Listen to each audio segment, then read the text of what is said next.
You can stay up to date throughout the day by visiting our website, gbnews.com. Nana Queer, weekends from 3 p.m. Criminal barrister Tony Wyatt. Tony, thank you very much for coming in. Thanks for having me. Right, so talk to me. What have you been up to since we last spoke? More writing and pulling my hair out. The state of our courts. I want to get your view on a few things, and seeing as you're a barrister. Rishi Sunak's come up with his Rwanda plan. Everyone sort of poo-pooing that. And Keir Starmer's come out with his border command. Is it something that may, well, stop traffickers from trafficking people across the channel? The border command is essentially just another police force, isn't it? To just be dealing with immigration. I fail to see how it's new. I'm not entirely sure how it's new. We have that already. We have a border force. We live in a world where if you say there is a problem with this level of illegal immigration, you're immediately branded right-wing. I'm not right-wing. I'm nothing of the sort. But I can recognise a problem when I see it. That's a problem. That's too many people coming here illegally, undocumented, lost into a system. That's not a good thing. That can't possibly be a good thing. If Keir Starmer is going to throw a lot more people at it, then, yeah, that's a good thing. But it's hardly an innovation, is it? Immigration courts in this country have been absolutely crucified. They've been savagely cut. Where you may have dealt with 100 cases in a week before, you're now dealing with 10 because you don't have the judges, you don't have the barristers, you don't have the solicitors. Same. I mean, it's if you decimate the system by which these applications are processed, well, then you're going to create a circumstance in which the applications build up and build up and build up. That's why we have a backlog. Exactly. At the moment, the CPS estimates that we have about 75,000 cases in the Crown Court. The government would say 70, the CPS would say about 75. I'd say they'd know better, given they're prosecuting them all. They would say about 75,000 in the Crown Court, the backlog. That's up from 39,000 in 2020. Now, that's just the Crown Court. If the same thing is happening in the immigration courts, how are we ever recovering from that? GB News, the People's Channel.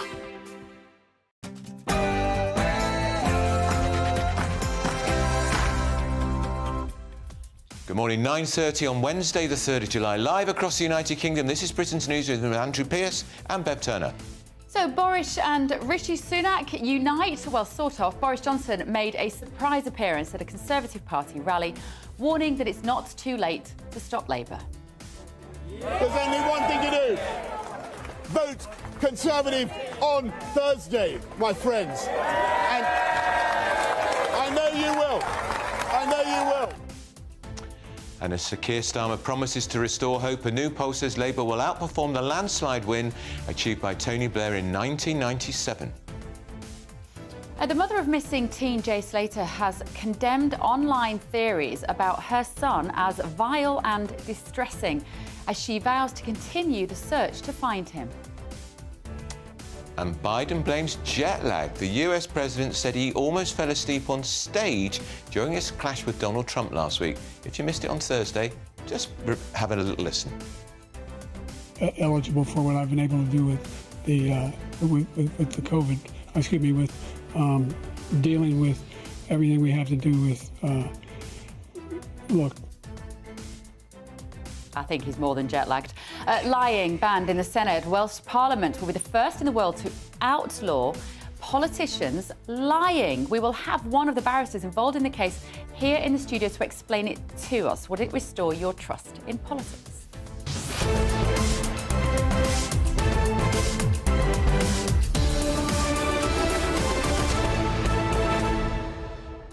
And tonight at 7 p.m. on GB News, our political editor, Christopher Hope, has an interview with Nigel Farage in our final episode of Vote 24, The Leaders. Let us know your thoughts this morning. Get involved with us. No doubt you will have strong opinions on whether Boris Johnson making this last-minute appearance is going to save the Conservative Party or not. gbnews.com/your say. First, though, the very latest news headlines with Sophia Wensler.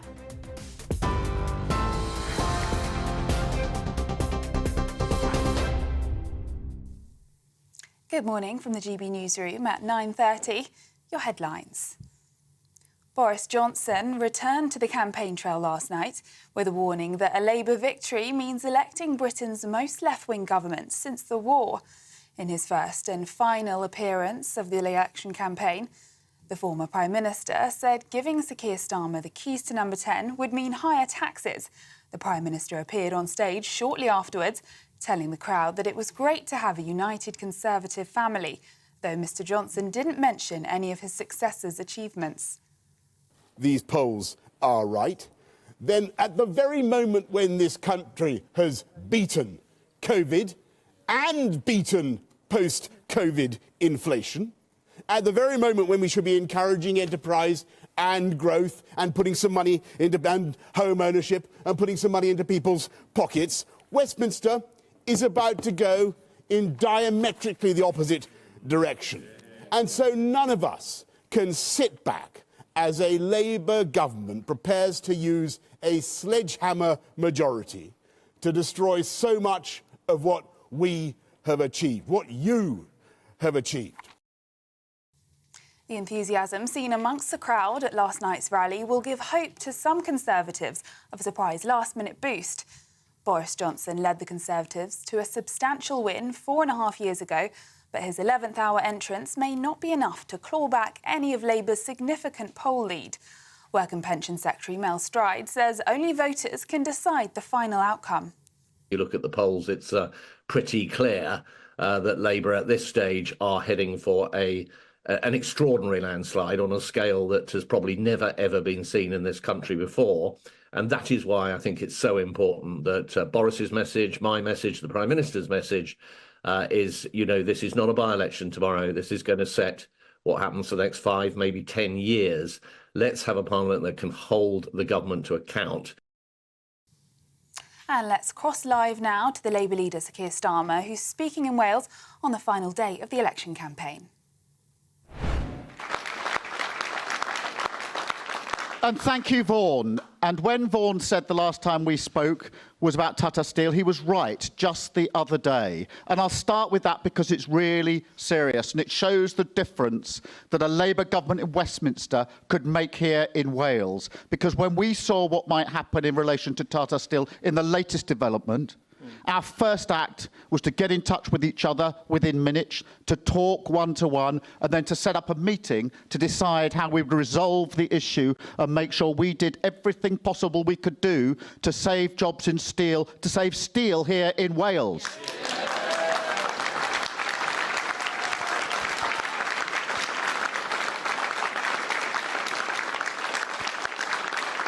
And I will directly contrast that with Rishi Sunak, because when Mark Drakeford asked for a meeting to talk about Tata Steel, what did Rishi Sunak do? He said he was too busy to take a call. That is the difference that a Labour victory tomorrow will make, the working together, two governments working together to deliver for Wales. That is an incredible opportunity across Wales that we must take.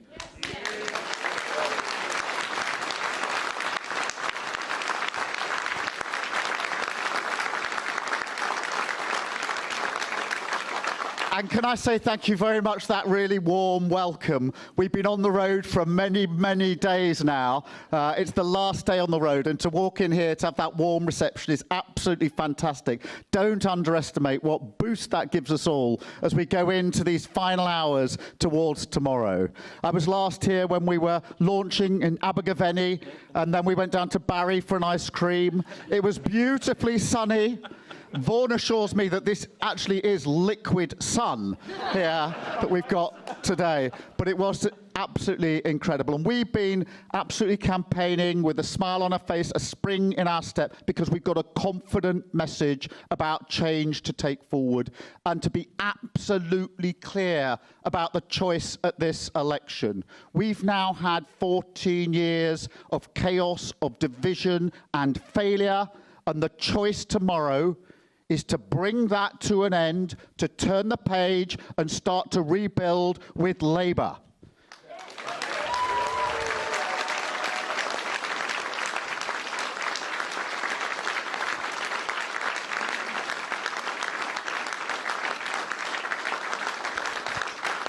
And I've been saying throughout this campaign that if they're returned on Friday for 5 more years of the Tories, we won't get anything different. It'll be the same. And they've evidenced it in the campaign, because Rishi Sunak started by campaigning with David Cameron. Then he borrowed Liz Truss's programme and put it in his manifesto of unfunded tax cuts. And last night they wheeled out Boris Johnson. When I say chaos, division and failure, they've just exhibited it in this campaign. They've made, but nothing is going to change. You've just seen it in the last 6 weeks. 5 more years of the same. And that's why we must go through today and through till 10 o'clock tomorrow making our argument. Because there are a lot of undecided voters still, lots of constituencies that will come down to a few hundred votes that make the difference. And people need convincing about the change that we need. They need convincing that change is possible and that they can vote for change. And we need to be clear with them that if they don't vote for change, if we don't get a Labour government, we could end up with more of the same on Friday morning. And we do have to say, imagine waking up on Friday morning and the headline is 5 more years of the Tories. Nothing's changed. They'll be emboldened, entitled, thinking they can get away with anything. So we have to make that case. We have to say over and over again, change only happens if you vote for it. Change only happens if you vote for it.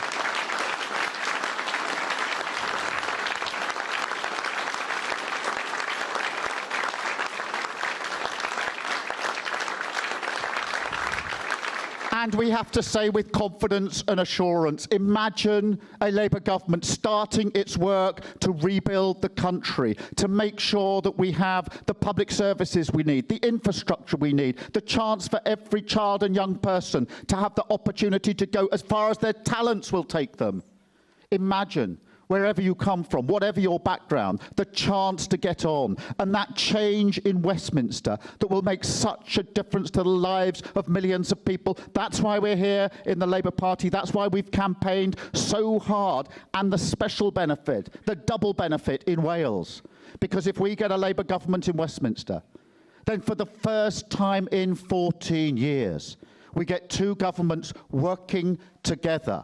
Not in conflict, not constantly seeking to undermine what's going on here in Wales, but doing what Vaughan and I did in the last week, picking up the phone, getting in touch with each other. How can we work together to deliver in Wales? What a huge opportunity we have. We've got to get out there every minute, every hour of today and tomorrow, all the way through till 10 o'clock, fight for every single vote. This is an incredible opportunity for change across the whole of the United Kingdom and a double opportunity to deliver here in Wales for every single person and household. Let's go out, let's do it with that smile, that positivity, our argument before the country, hoping for that victory tomorrow. Thank you all so much.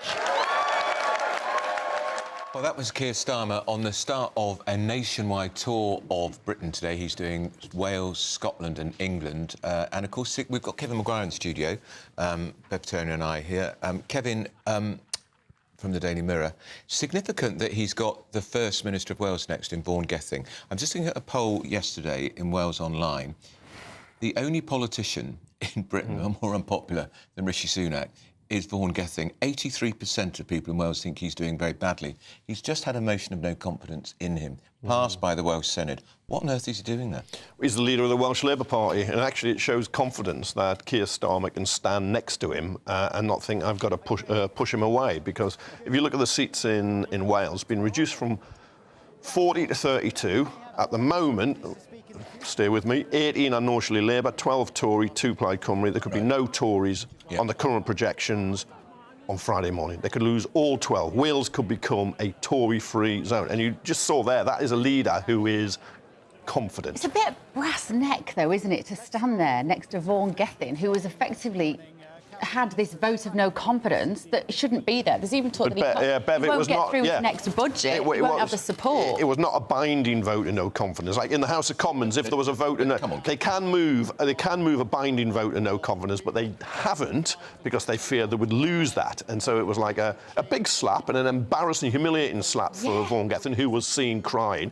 It all goes back to his that helped, didn't it? to taking a £200,000 donation from a Labour supporter who'd been his company found guilty of breaching pollution laws. But you would say it was brass neck if he didn't appear with him. You'd say he was hiding something. And I do believe he's standing there. Of course, Vaughan Gething was the only black face in a white crowd as well. If he wasn't there, you'd have accused him, and I think quite rightly, of hiding them away, which would be more damaging. Look, he's a significant figure because he's the first black leader of a country in Western Europe. Yeah. If he had been a bland, boring white man, would they have found another reason for Vaughan Gething not to be there, having suffered that humiliating vote? Possibly, but I still think unlikely because he is he's the leader of the Labour Party in Wales, and that's why he's there. You have to deal with it, and he's come up as an issue on the doorsteps. He's not standing, but he has come up as an issue. But still, Labour look like they're going to sweep all or nearly all Tories out of Wales. Because he started his tour in Wales, we should talk about it. How long does Gething have as First Minister? Because Starmer would be a very powerful party. Yeah, I think he's... From Friday. It'd be gone in a week or two. Yeah, but it's up... No, it'd be up to the Senate, the Welsh Parliament. With a bit of pressure from the new Prime Minister in Downing Street. And the Labour group on that body is split. Right, let's talk about Boris Johnson, who appeared last night, Kevin. This, for me, is a bit like your house burning down and you invite the arsonist round for tea. Because, for me, I'm glad they brought him out, because it was a reminder, actually, of all the harm of the last, I would say, 5 years, not just 4 years, of Brexit being delivered in name only, of somebody that pushed through the green agenda at the cost to normal people, I would say. Corrupt COVID contracts with kickbacks for his mates. I mean, I have more, but Andrew Pearce might feel differently about this. I think the fact that they brought him out as somehow to tell the British public he is the saviour is shocking and shameful. Well, he reminds people of Partygate and lying, and that he quit Parliament to avoid being kicked out for lying. I don't think it works. It's too late, and I think he's not who he was. The Boris Johnson of 2019 stood in extraordinary circumstances after Brexit. There's a kind of mania. Jeremy Corbyn was very unpopular at the time with Labour. On Brexit, for instance, was saying, I'll promise you another referendum, I'll renegotiate a better deal, but I'm not going to tell you how I'd vote or what the recommendation was. I mean, Labour's campaign was a shambles in 2019, but the Tories did get that 80-seat majority, but that's not the Boris Johnson now. People do not look... Yeah. Let's just have a listen to the Prime Minister, the former Prime Minister, Freudian slip last night. I actually want higher taxes next week, this year. If you feel you've got a few thousand to spare, then vote Labour on Thursday. If you want uncontrolled immigration and mandatory wokery and pointless kowtowing to Brussels again, then go right ahead, make my day, vote for Starmer. But if you want to protect our democracy and our economy and keep this country strong abroad, then you know what to do, don't you, everybody? Yeah. There's only one thing to do. Vote Conservative on Thursday. I mean, I get why they brought him out. Yeah. And I can tell you, I was talking to some quite senior Tories yesterday morning. They had no idea this was happening. They kept it under wraps, which is quite interesting. But they think still... He resonates beyond the red wall. He resonates with voters who may be tempted to vote for Nigel Farage's Reform Party. The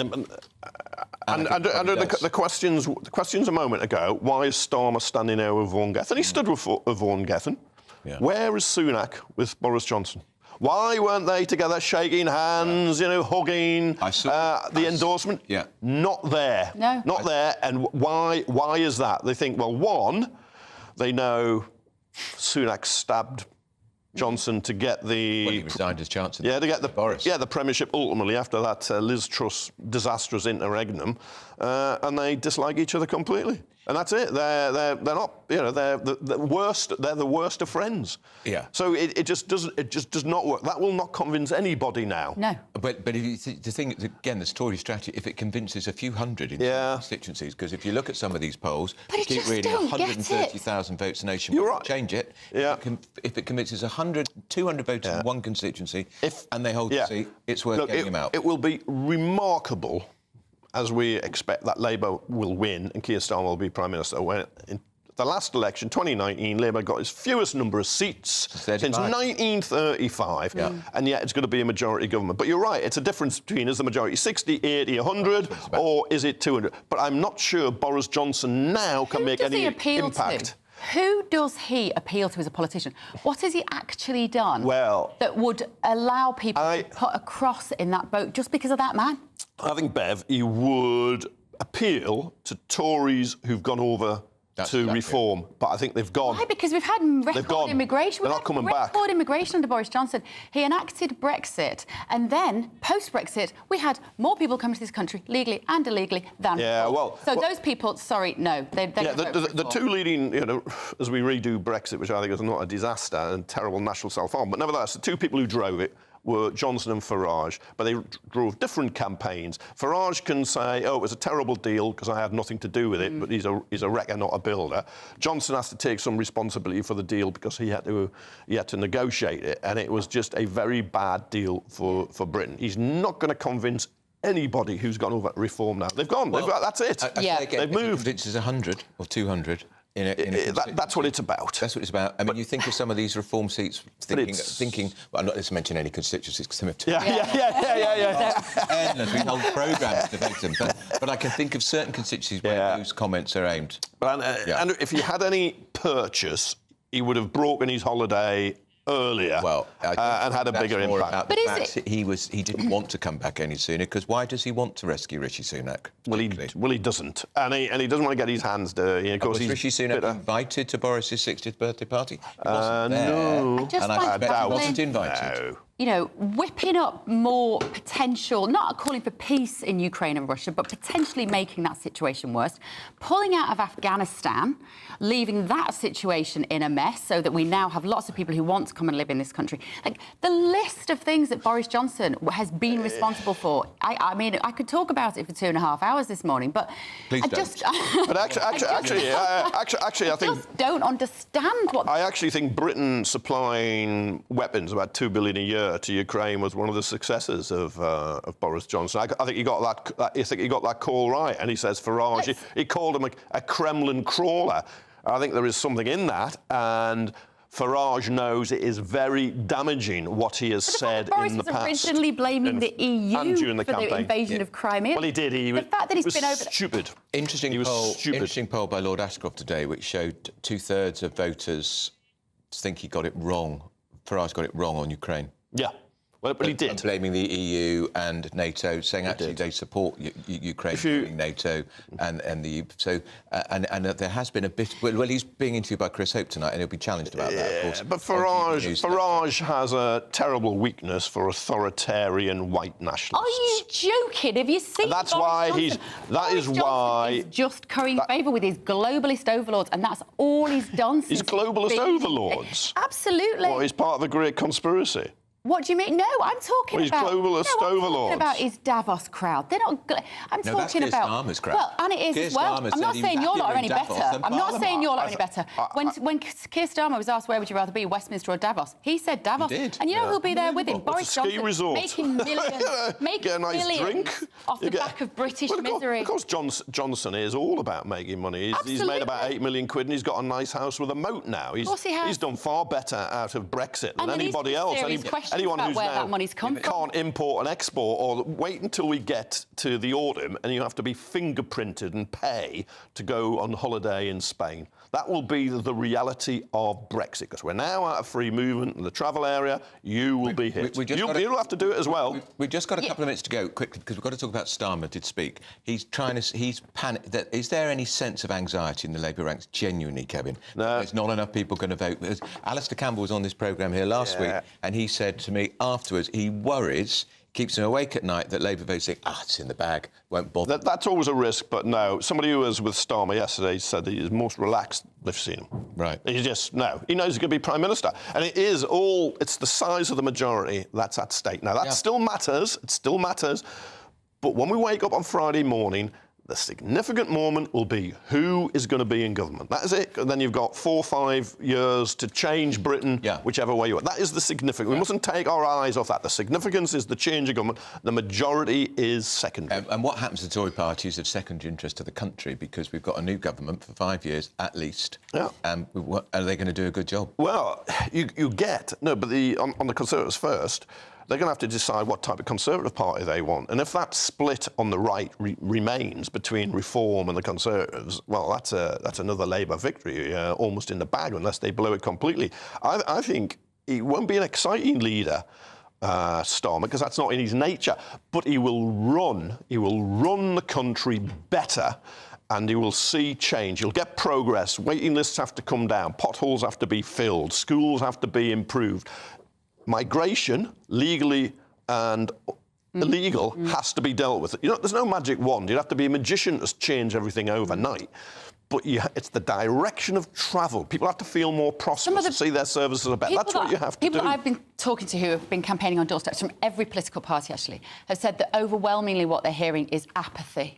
The voters are sick of the whole political class, both sides, Labour, Conservatives. They just feel disenfranchised. Do you think we're going to see low turnout tomorrow, Kevin? Well, no, I think the turnout will be higher than what the lowest I can remember in my lifetime was 59% in 2001. I think it'll be higher than that. It might be lower than the 67% before. But look, deference is dead. I mean, that's it. We all want the government to do more to help us, but we don't want to pay more for it to do it. And so there's always going to be that contradiction, isn't there? I don't know. I think, you know what, we know we're already living in a time of record high tax. If the public services worked with that tax, I think people would be relatively happy. You know, I mean, it's a low bar. Kevin, thank you so much. Kevin Maguire. Right, still to come. When the new dawn you are losing trust in your politicians. Oh, no, you won't. I'll be wading through milk and honey. A brighter outlook with Box Solar, sponsors of weather on GB News. Good morning, welcome to your latest GB News weather update, brought to you from the Met Office. Today is going to be a rather cloudy day with some rain for many of us. It will be a little bit drier across eastern areas where there's a bit more shelter from the rain moving in from the west, but across much of western England, Scotland and Northern Ireland as well as Wales, it will be quite a cloudy day, potentially some hill fog, coastal fog as well, and persistent drizzly rain, particularly across some northwestern areas of England later on this afternoon. In the east, where it does brighten up a little bit this afternoon, it won't feel too bad, a little bit warmer than yesterday, if not a little muggy. Now, as we head into the evening, that band of cloud and rain will slowly push away to the east, and behind it, it will turn a bit clearer across the far northwest, but we'll also see some quite frequent showers, so a mix of clearer skies and heavy blustery showers moving in from more northwestern areas of Scotland, Northern Ireland too, seeing the same conditions. Further south and east, though, for much of Wales, central areas of England, we've still a lot of cloud around this evening. Drizzly rain, particularly if you're on any high ground or hills. It will be quite murky throughout the rest of the day and into this evening. Now, those clearer conditions will push eastwards throughout tonight, so it will turn clearer as the night goes on. Some clearer skies developing, and we're into some cooler air as well, so it will be a slightly fresher evening, but the winds will really start to pick up across the far northwest, so quite a wind chill across northwestern areas. Temperatures feeling much closer to single figures here. We could see some thundery downpours through Thursday across northwestern areas. Further south, actually, it should stay dry for much of England and Wales through the day on Thursday, and there will be some brightness around, but it's still going to be fairly breezy for many areas of the UK. But in the sunshine, it will feel fairly pleasant if you are in the sheltered sunshine across the south and east. Temperatures climbing to the low 20s, but for most of us in the low to mid-teens. Bye-bye. That warm feeling inside from Boxed Boilers, sponsors of weather on GB News. This election night, we're putting on a party. And you are invited. We'll be here with you. Following all the twists and turns. As well as all the live reaction from our election night watch party. With our GB News lineup. And as morning breaks, we'll be here with breakfast from 6 a.m. As it becomes clear who the winners and the losers really are. Vote 2024. Tomorrow night from 9:55. Only on GB News. Britain's election channel. the latest GB News travel. Hello, good morning. I'm Andy Hilbert with the latest on the roads across the UK for a Wednesday morning. In Surrey, the southbound M23, 3 lanes are closed due to an accident at the minute. Junction 8 for the M25 interchange to Junction 9 at Gatwick Airport. It's causing queues back onto the M25 itself this morning. Clockwise on the M25 in Buckinghamshire, long delays and a lane closure due to 2 accidents at Junction 16 for the M40. In Leicestershire, on the northbound M1, 1 lane closed due to a lorry having its tyre changed at Junction 22 for Colville. That's going to affect you. And also as well in Gloucestershire, the M4 eastbound in Bristol there's a lane closed on the exit slip road due to emergency barrier repairs. This is to the southbound M5. It's at Junction 20 for the M5 at the Almesbury interchange. And in Monmouthshire, the westbound M4, long delays and 2 lanes closed due to an accident from Junction 23A at the Magna Services. That's going to affect you there this morning too, of course. Across the UK, you're up to date. You can stay up to date throughout the day by visiting our website, gbnews.com. It's our summer treat to you. Your chance to win an incredible £30,000 in tax-free cash. Our biggest cash prize of the year so far. With an extra £30,000 in your bank account this year, you could take the ultimate financial holiday and send some of those day-to-day financial stresses packing. £30,000 could get you those nagging home improvements done, buy that brand new car, or just enable you to kick back and relax for the rest of the year. For a chance to win £30,000 in tax-free cash, text cash to 63232. Text costs £2 plus 1 standard network rate message. You can enter online at gbnews.com/win. Entries cost £2 or post your name and number to GB07 PO Box 8690 Derby DE1 9TT. UK only. Entrance must be 18 or over. Lines close at 5 p.m. on the 30th of August. Please check the closing time if listening or watching on demand. Good luck.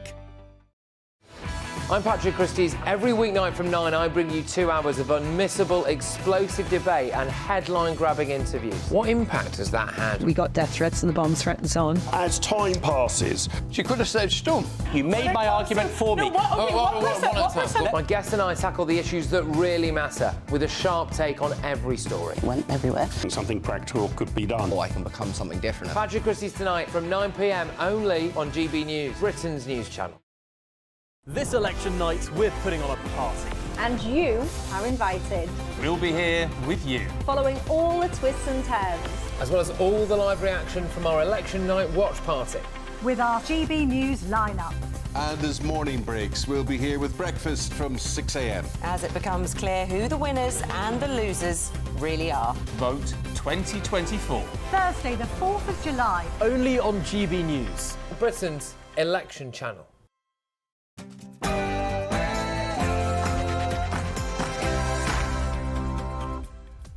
It's 10 o'clock on Wednesday, the 3rd of July, live across the United Kingdom. This is Britain's Newsroom with Bev Turner and Andrew Pearce. Well, they were back, were they or weren't they? Boris and Rishi unite. Johnson made a surprise appearance at a Tory party rally last night, warning it's not too late to stop Labour.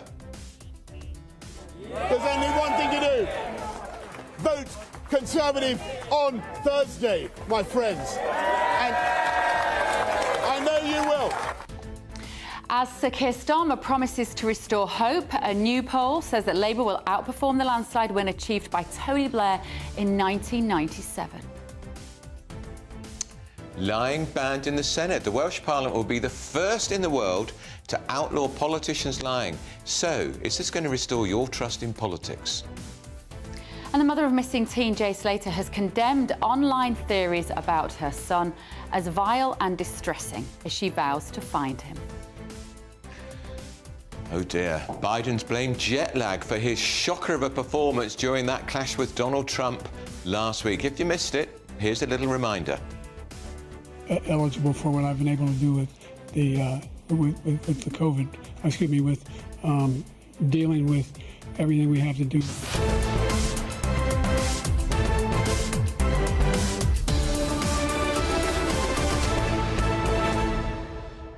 It is interesting because I thought the First Lady, Jo Biden, would say, darling, it's enough, it's got to end. but she's given that interview where she says, my husband's presidency is not ending, on a 90-minute TV interview. It's just not fair. No. They've been lying and covering up the scale of his decline for years, in my view, and she's part of it. Yeah. And it's cruel. It is cruel, and they will probably want to install somebody, but maybe they're picking their time to do so. Let us know your thoughts. gbnews.com/your say. Tonight at 7 o'clock on GB News, our political editor, Christopher Hope, has an interview with Nigel Farage in our final episode of Vote 2024, The Leaders. Right, a lot more to come this morning. First, the very latest news with Sophia Wensler.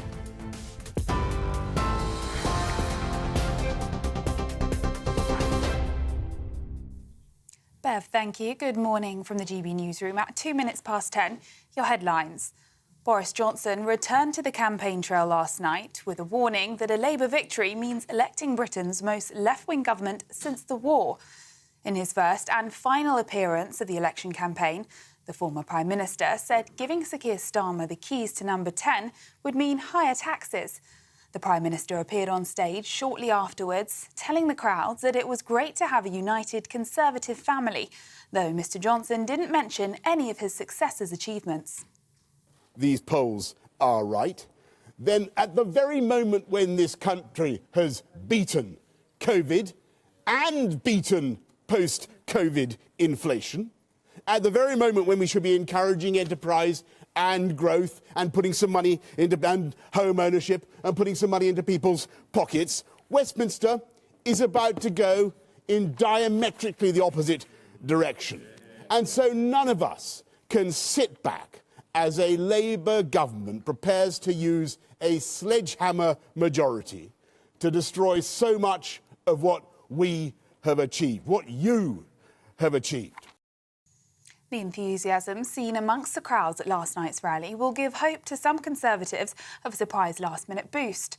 Boris Johnson led the Conservatives to a substantial win 4.5 years ago, but his 11th-hour entrance may not be enough to claw back any of Labour's significant poll lead.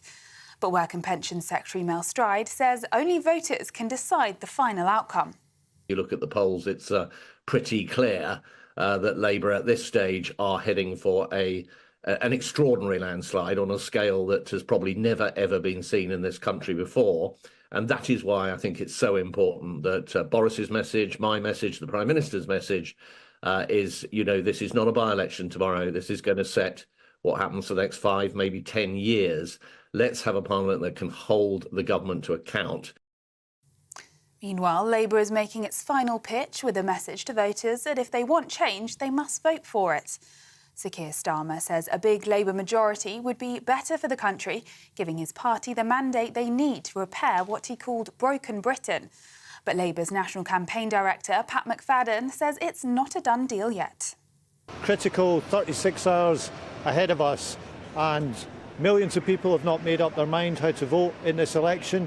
I think it's disrespectful to the voters for people to be calling the outcome before the election's even taken place. So our message is very much, if you want change, you have to vote for it. And no one should assume that this is a done deal. It's not a done deal. And the only way people are going to get change is to turn up tomorrow, to vote for change, to vote Labour. And the Lib Dems are telling voters the election is a chance to build a caring nation. The party says they've struck a balance between fun and serious in their campaign and insists its message on health, social care and cleaning up Britain's water is resonating with voters. In other news, the mother of Jay Slater, who went missing more than 2 weeks ago during a holiday in Tenerife, says words can't describe the agony she's experiencing. Searchers have failed to uncover any trace of the 19-year-old. Debbie Duncan's thanked the Spanish police for their continued help, and she's asked for privacy for her family. She's also called conspiracy theories and speculation on social media extremely distressing. The Mail Online's Nick Pisa has been following the search in Tenerife. Despite that extensive search involving drones, dogs and helicopter, absolutely no trace of him. And that search, as we know, was called off on Sunday, and the police are now saying that they are keeping the investigation open and looking at other lines of inquiry, but they're refusing to go into what those other lines of inquiry are. I noticed that the forensic police were back at that Airbnb where Jay went back to following that after party at Playa des Americas with these two mystery British men who the police have deemed irrelevant. But you have to ask yourself, if they're irrelevant, why were the forensic police back at that house? And some adverts for supplements claiming to treat autism and ADHD have been banned. The advertising regulator singled out 3 brands of supplements for making misleading claims about their ability to treat several medical conditions. Aspire Nutrition, Drop Supplements and Spectrum Awakening were all investigated over concerns of a breach of regulations. Those are the latest GB News headlines for now. I'm Sophia Wensler. More in half an hour. For the very latest GB News direct to your smartphone, sign up to News Alerts by scanning the QR code or go to gbnews.com/alerts.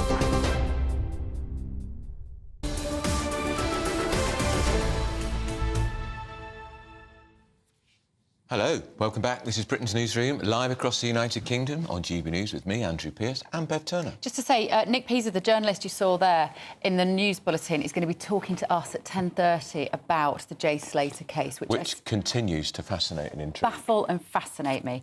Why would the family ask for privacy at this time, which is what Jay's mother has done? If my child had gone missing, you would want to be as much in the minds of the public and on the front page of every paper. Well, if you go... I was thinking about this the other day. If you go back to when Madeleine McCann went missing, her parents, and Madeleine's grandparents were in England. They were on TV day and night because they wanted it to be kept in the public domain. They wanted people to be aware of it. They wanted Madeleine's photograph flashing up. And you would want that in Spain in particular. Well, it's the suggestion that he was involved in some sort of criminality. That's the speculation, isn't it? And, of course, Mum's objecting to the lurid speculation on social media, which she should not be reading, in my view. Yeah. Because her son has been a bit of a scally in the past, it has to be said. Yeah. But a lot of teenagers have been. I mean, he was, he has a criminal conviction for assault. So. He did. Shall we see what you've been saying at home? The Tory message says Stuart is basically keep us in our plush jobs and the lifestyles we've established for ourselves. A lot of you actually, if we'd looked at a message board like this maybe a year ago, a lot of you were very pro Boris Johnson. Not so much now. Sheila says, if Labour get into power, I hope GB News particularly, but all the media, hold them to account and scrutinise them properly. There may not be a cohesive opposition to do so as much as we need. As much as we need, full stop. GB News et al., we are relying on you. Well, we'll do our bit. Of course we will. We'll take them on. And I think when we have obviously we're going to get a Labour government, they will come on to GB News in more numbers. We get quite a lot of Labour people on now anyway. Yeah. But as ministers, they want to set out their stall. Yeah, Mel says... challenge them.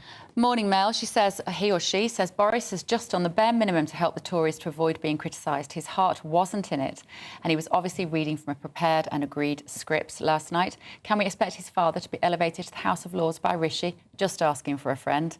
That idea, though, that there's always something in it for Boris behind the scenes, I relate. Don't forget, Boris put his own brother in the House of Lords, Joe Johnson. It's just... The whole thing stinks, doesn't it? I just don't understand how he manages to keep coming back and coming back and coming back. Is it just because he's posh Eton boy? No, it's because because the Tories would have looked at their own focus groups. There would be Tory voters who think it was so much better under Boris than it is under Rishi. So bring him back. A lot of those people have defected to reform or they won't vote at all.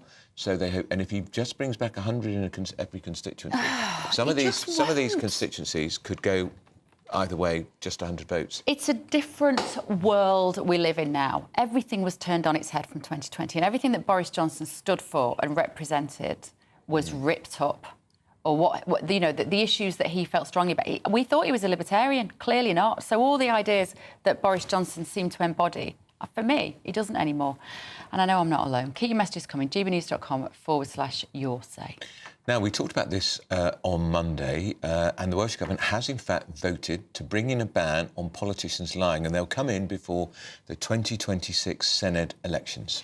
So this is, of course, despite earlier opposition from Labour to the Plaid Cymru amendment, but the passing of the ban has been described as a historic moment that would combat the threats that lying in politics poses to democracy. Well, let's talk to the barrister Sam Fowles, who provided legal advice on the amendment and is a great friend of this programme. Sam, congratulations.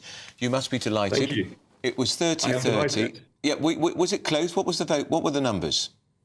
In the end, the vote, it wasn't close at all. Sorry, as you can hear, I've been making speeches to politicians all of yesterday, so I've lost my voice a bit.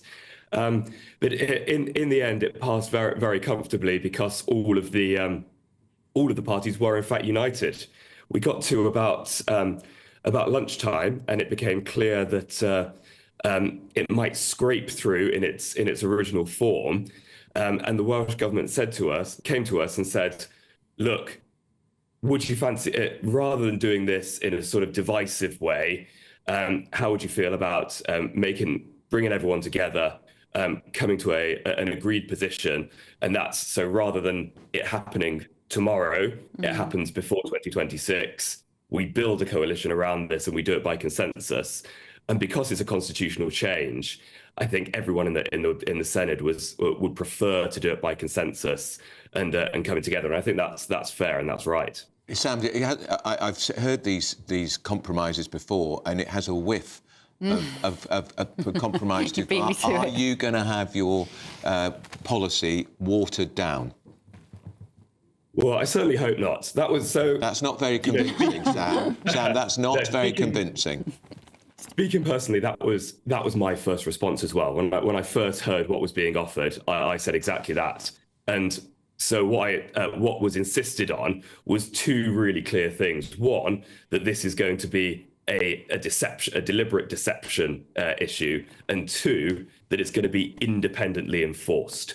So it's what we had before in the Westminster Parliament and in the Senate is lying has always been banned in theory, but the only enforcement comes from these sort of internal processes. So politicians mark their own homework. What was agreed yesterday is that's going to end. This is going to be an independent judicial process. So there'll be no politicians involved, and they'll be held to account like the rest of us are.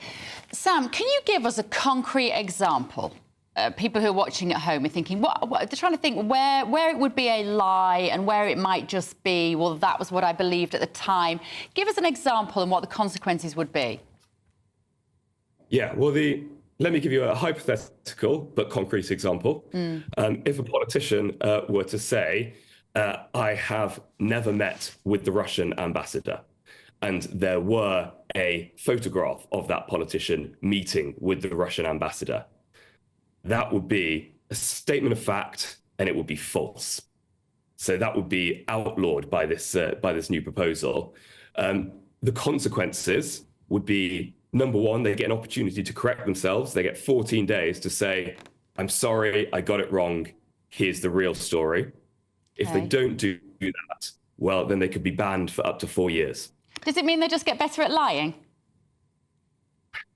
I think not. I think it means that they get better at distinguishing when they're talking about opinion and when they're talking about fact.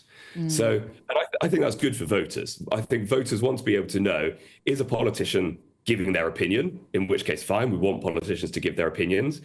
Is a politician trying to convince me that something is fact when it's not? And it's the second one that crosses a line. Well, let's ask you a specific question as well. We've been talking a lot in the programme, Sam, about Boris Johnson, who returned or appeared on the campaign trail for the first time last night. He specifically told the House of Commons on one occasion there were no parties, referring to the lockdown parties. Under this law that you're bringing in Wales, which we hope isn't going to be watered down, would he be facing up to a 4-year ban? My personal view is that yes, he would. Clearly, there were parties. Clearly, he was making a statement of fact, and clearly it wasn't true. And I think that's is a really good example of like how important this is, because this is about restoring trust in politics, right? And we need as voters to know that when politicians deliberately deceive us, there's going to be real consequences for them, not just their mate voting in a committee about whether to impose some consequences, but the same hard consequences that you and I would get if we broke the law. And so I think Boris would have been subject to those. Good. Sam Fowles, you're a good man. If your ambition is to stop them lying, then you're part of our team. Absolutely. We love you. Well done. Thanks, Sam. We'll see you next week, hopefully. And get your throat better. Yeah. Gargle. Get well. Right. Up next, you're not going to believe who Labour are planning to bring in to run the equalities watchdog. Doesn't surprise me in the slightest. You're with Britain's Newsroom. Don't go anywhere. This is GB News.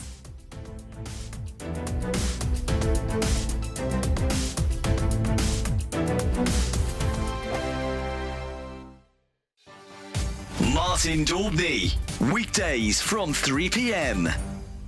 Prince Harry obviously set up the Invictus Games in collaboration with Prince William and Catherine, the Princess of Wales, as part of their royal foundation, but Prince Harry took it under his wings separately. And last month he celebrated the 10th anniversary back in London. It's Invictus Games is an Olympic-style competition to help wounded veterans from various different countries with their rehabilitation through the power of sport. And that's what he's being honoured for. The reason he's got it is because of the positive impact, and I quote, on veteran communities through the power of sport. Pat Tillman, what the award is named after, he was a US war veteran. He was killed in Afghanistan in 2004. Prince Harry, of course, served 2 tours himself. Whether he deserves it, Martin, to answer your question, clearly the judges think that that is the case. Of course, I think what we're seeing from Prince Harry over the last couple of months is him really focusing on his passion, which is helping veterans and helping families of veterans, rather than what we've seen over the last few years, which is him talking about himself and complaining about his life as a working member of the royal family. Now, Cameron, nobody can deny the importance of the Invictus Games. What an amazing achievement. Perhaps Prince Harry's finest achievement in terms of public relations. Having someone like Prince Harry or another working member of the royal family with their fame can spotlight very worthy causes, such as the plight of veterans and those who feel like they've been left behind and do not have enough support when they come out of the British Armed Forces. And that's something, as you alluded to, Martin, that Prince Harry perhaps arguably has done very successfully over the last decade. And if Prince Harry's name wasn't on the Invictus Games, would it have done so well? That's probably the arguments they'd make. But as you say, not everyone's happy about the fact that Prince Harry's involved, but he is. Clearly, many people think he deserves it because he's getting this award in Los Angeles. GB News, the People's Channel. Join me, Nana Akweer, for an informative, interactive news programme with a difference. It's fun. It's true. You're not wrong. No one will be cancelled. Lovely. Join me from 3 p.m. every weekend, only on GB News, Britain's news channel. I'm Emily Carver. This is GB News, Britain's news channel. Every Saturday, 10 till 12, we'll bring you all of the news that you need to know. We'll also remind you that there is so much to smile about. It's my favourite time of the week. I get to relax, enjoy some light-hearted stories, and let Ellie teach me about fashion too. That's Saturday Morning Live, every Saturday, 10 till 12. Only on GB News, Britain's news channel. I'm Mark Dolan, and this is GB News, the People's Channel, Britain's news channel.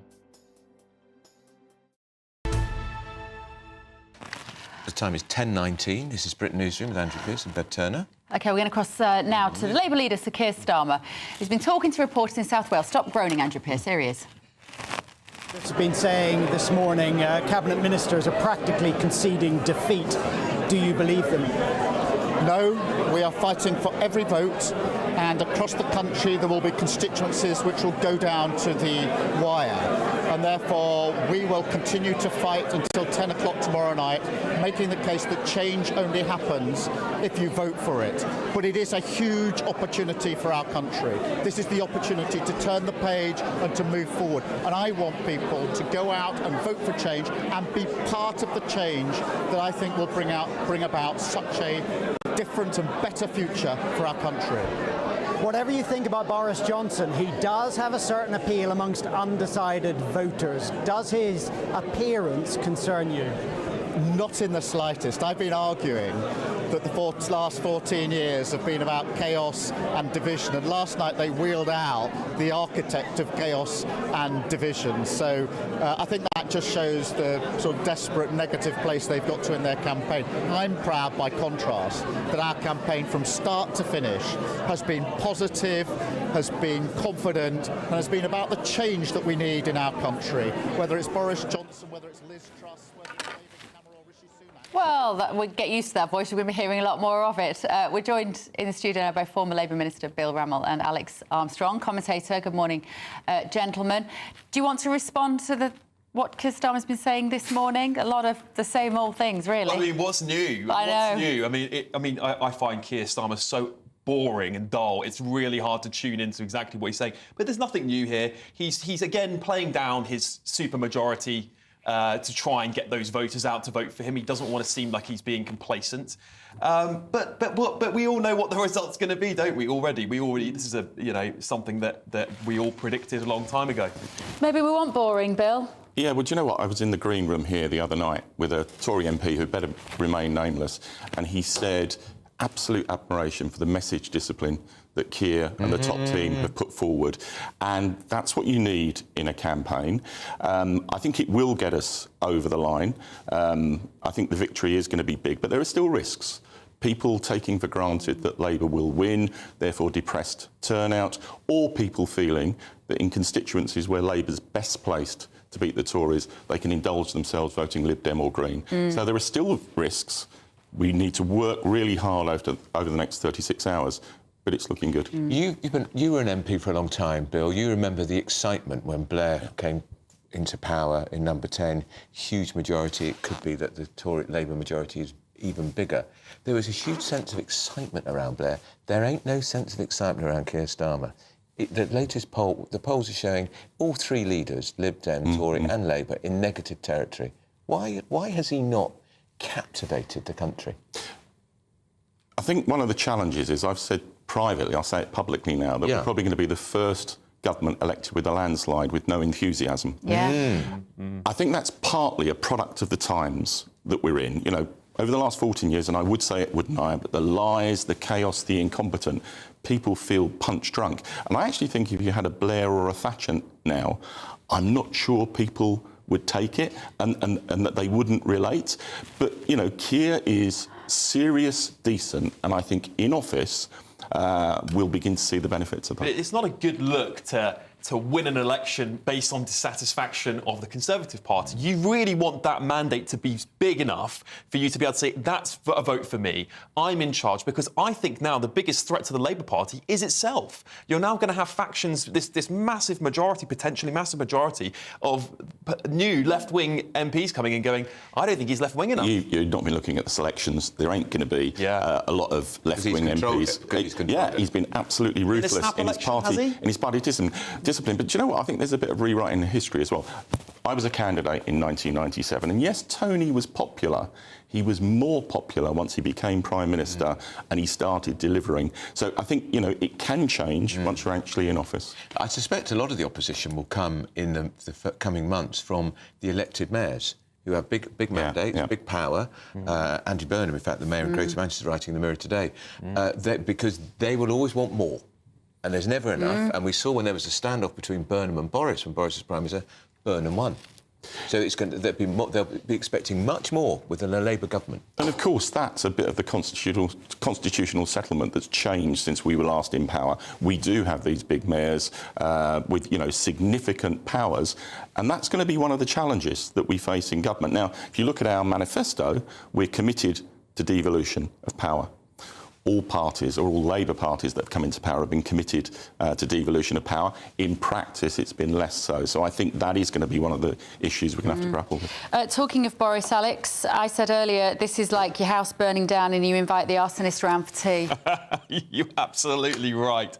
I mean, to wheel Boris Johnson out at the 11th hour, a man who's really neglected to be part of this Conservative campaign up until yesterday evening, and even then it wasn't publicised, because I wonder whether they even thought Boris would commit to the event. Well, let me tell you, just on that, I was talking to some people very senior involved with the campaign, and I said, and Boris didn't do it. He said, well, you know, he's been supportive, he hasn't been disloyal. They didn't know at 3 o'clock in the afternoon whether he was going to be pitching up, because Boris is Boris. Exactly, that's exactly it. And I think that, you know, again, 11th hour arrival by Boris Johnson is a sign that the party is on its hind legs here, really struggling. I would have thought Rishi would almost have to beg Boris. Why would they bring him back? He hates Rishi Sunak. Why would Sunak. What do they think Boris Johnson brings to the wavering voter? I don't know, because I think that the conversation around Boris has changed dramatically 100%. over the last few years. If you look at his record, he has done nothing conservative. Mass amounts, 600,000 plus immigrants, high taxes, low growth, big state. He's not a conservative, and people are waking up to that now. And that's why a lot of people... he's coming back here to try and win those reform voters. I was going to say, that's why they brought him back. Absolutely. There are some seats where reform could make all the difference, and Boris is the one who can bring them back, they think, to Tory HQ. Otherwise, they wouldn't have allowed him on. I think that's exactly why they've done it. So it can be appealing to the 20% of people who are thinking of voting for reform, but I think it can be massively counterproductive to the other 80%, and particularly in the so-called blue wall. I think this could really backfire. And you know, Boris has a track record as a person who lies on an industrial scale. And if you look at the polling evidence, you know, when he left office, the 3 words most associated with him were a liar, incompetent and untrustworthy. So, you know, that's what people are being reminded of with his intervention very late in the day. I don't know what 3 words that would summarise people's views of Sunak, but it wouldn't be those. No, boring. I think it was one of the boring and... Boring globalist. Globalist rich. I'd probably say ineffective. Yeah, most likely. I mean, what will he be remembered for? I think that's the key thing. And I'll just go back to your point on reform voters being attracted by Boris. I don't think that's true. And I speak to a lot of reform voters, and they are massively dissatisfied with Boris Johnson. He was hailed as the saviour, this right-wing saviour that was going to come in, fix immigration, deliver Brexit, and they look at his record and they go, no, you haven't done any of those things. We definitely don't want you back. So that's why a lot of them have left the Conservative Party, because leader after leader has said, we're going to deliver on these manifesto promises that you have voted for us over the last decade to deliver, and none of them have done it, and Boris Johnson almost did the exact opposite. But you know, Alex, I don't think people think... Certainly, people are potentially attracted to reform. They don't think that analytically. And the old lines... Oh, I think that's unfair. The old lines that Boris spews out, I think, at the margins, that could have some impact. Well, we'll see. Go on, Andrew. Do you want to talk about Harriet Harman? Harriet Harman. I thought we were finally getting rid of her. She's standing down. I mean, she's been an MP for about 5,000 years. And she's definitely... 5,000 very good years. Yeah, of course, you would say that, of course, Bill. But she'll be certainly in the House of Lords, former Deputy Leader of the Labour Party. It looks like she's going to become head of the Equalities and Human Rights Commission. I thought, blimey, it's not taken long. They're not even in power yet, and they're stuffing the quangos full of their cronies. Just as the Tory party in government stuffs quangos full of Tories. I'll tell you this, I've got the highest regard for Harriet. But one thing worries me. You know, if I'm candid, I think the evolution of Keir's position on trans rights, he's got there in the end, but it took a while. Harriet's views are not in chime with, you know... the country. Trans rights don't trump women's rights, women's safe spaces. So I think it would be a risky appointment. You mean because she's... Sorry, just to be clear, but you mean she's super woke? She's very much on the side of the trans activists. I wouldn't put it as super woke, but she has said a trans woman is a woman. And Baroness Faulkner, who is the current head of the Equality and Human Rights Commission, takes the J.K. Rowling position, much more so. Yeah, and I think has been massively unfairly attacked by people within the organisation. Yeah. This is what we have to look forward to. We all doomed, Alex. This is what I was saying at the start. Is like, you know, the biggest opposition to Labour is itself. And you've got these factions, the woke versus the non-woke, the J.K. Rowling traditional feminists versus the not traditional feminists. I can't wait to see this implode. It is going to implode, and I think it won't be long. 18 months, I'll give it a place. But you know, it is a really difficult issue, sensitive. But it's controversial, and there are divisions in all parties. You know, Penny Mordaunt has said a trans woman is a woman. Caroline Noakes has said similar things. So it's not just the Labour Party where they're really... But it's a bigger problem in the Labour Party when you've got J.K. Rowling, who gave £1 million to Labour when Gordon Brown was Prime Minister, saying she can't support Labour because of its position on women and women-only spaces. And it's a staggering position for Labour. I hugely regret that. You know, she has been a fantastic supporter of the Labour Party. We need to be absolutely clear about the primacy of women's rights. And I think we will be in government. Keir's moved on that issue. Except he's going to get noises off on the left from Harriet Harman and the Equalities and Human Rights Commission. Yeah, but I think Keir's demonstrated in the last 5 years that he's utterly ruthless. He drives his position. He sometimes takes a bit too long to get there, but really why ruthless. Did it take him so long to realise whether a woman can have a penis or not? Has he never seen one? Well, Tony Blair had to say it first, didn't he? He had to be told by Tony Blair. Tony Blair. I think he was trying to be sensitive towards some of the issues, but I think ultimately you can't compromise on things like this. Tyranny of the minority. Yeah. And find out whether Nigel Farage thinks a woman is a woman. He's talking to Christopher Hope at 7 o'clock this evening on GB News. I think we can predict what he's going to say about that. Right, enjoyed that. Thank you, Bill and Alex. You'll be back a little bit later. Time, though, for your very latest news headlines with Sophia Wensler.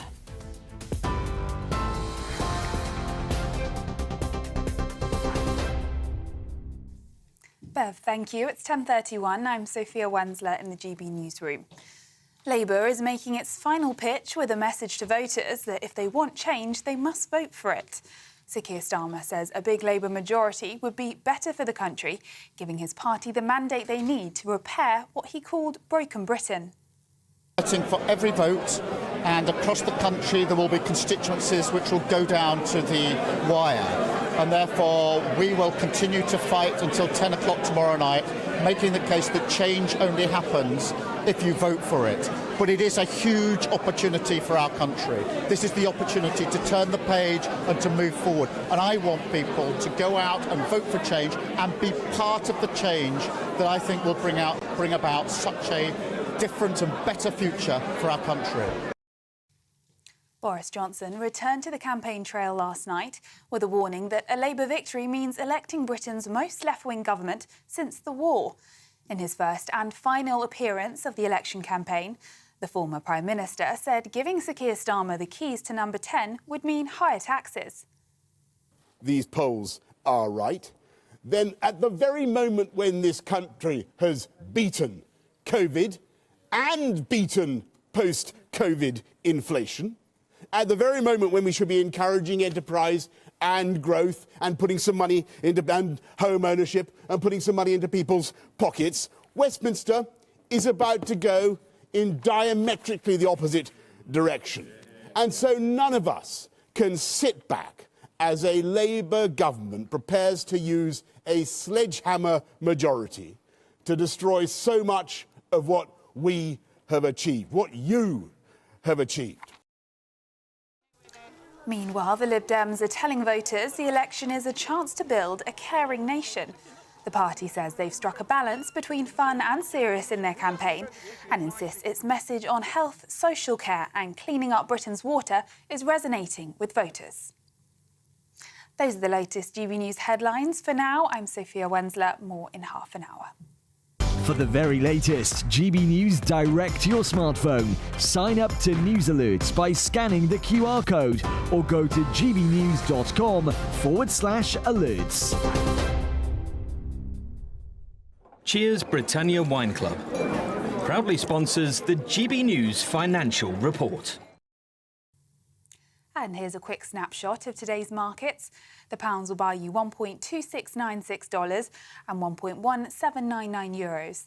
The price of gold is £1,847 and 30 pence per ounce. And the FTSE 100's at 8,160 points. Cheers Britannia Wine Club proudly sponsors the GB News Financial Report.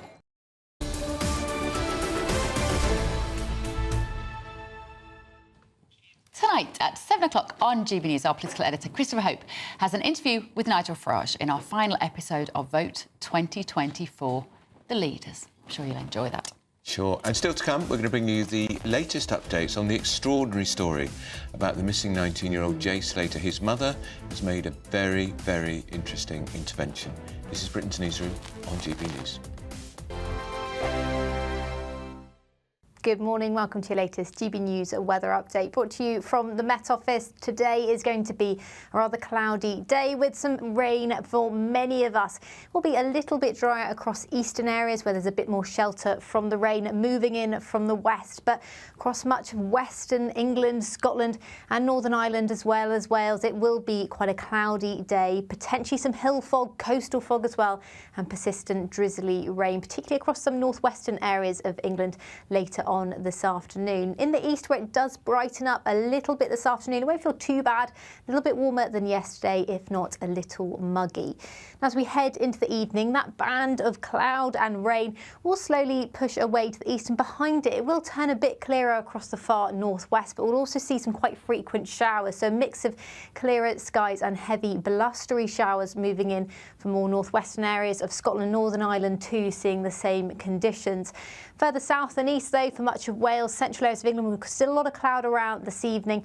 Drizzly rain, particularly if you're on any high ground or hills. It will be quite murky throughout the rest of the day and into this evening. Now, those clearer conditions will push eastwards throughout tonight, so it will turn clearer as the night goes on. Some clearer skies developing, and we're into some cooler air as well, so it will be a slightly fresher evening, but the winds will really start to pick up across the far northwest, so quite a wind chill across northwestern areas. Temperatures feeling much closer to single figures here.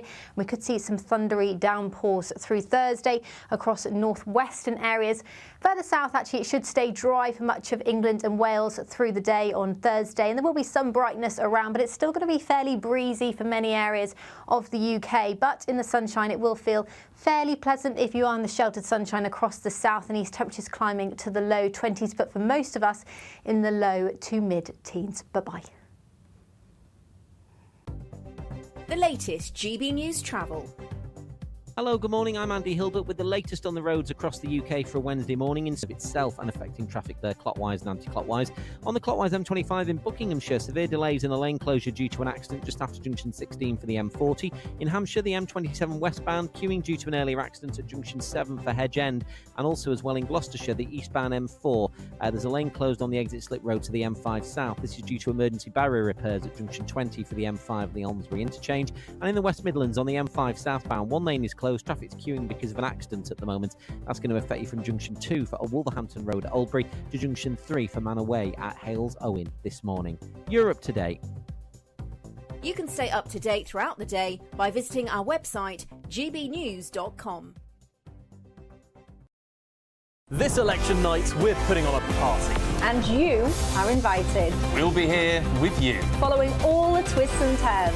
As well as all the live reaction from our election night watch party. With our GB News lineup. And as morning breaks, we'll be here with breakfast from 6 a.m. As it becomes clear who the winners and the losers really are. Vote 2024.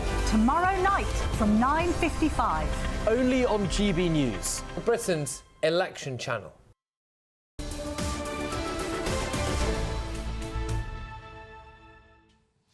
It is 10:38. This is Britain's Newsroom. Also, we will be here on Friday morning. Andrew and I don't normally do Fridays because we're part-timers.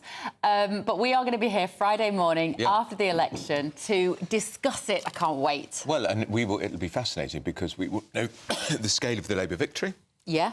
And Rishi Sunak will have capitulated. Yeah. Will he have resigned as Tory leader at the same time? Yeah. How will the Lib Dems have done? How will the Greens have done? It's going to be a fascinating Will Nigel morning on Farage be Friday. a member of Parliament? Quite. Right, all that to look forward to. But let's cross now to Lib Dem leader Ed Davey, who's talking to reporters in Wiltshire.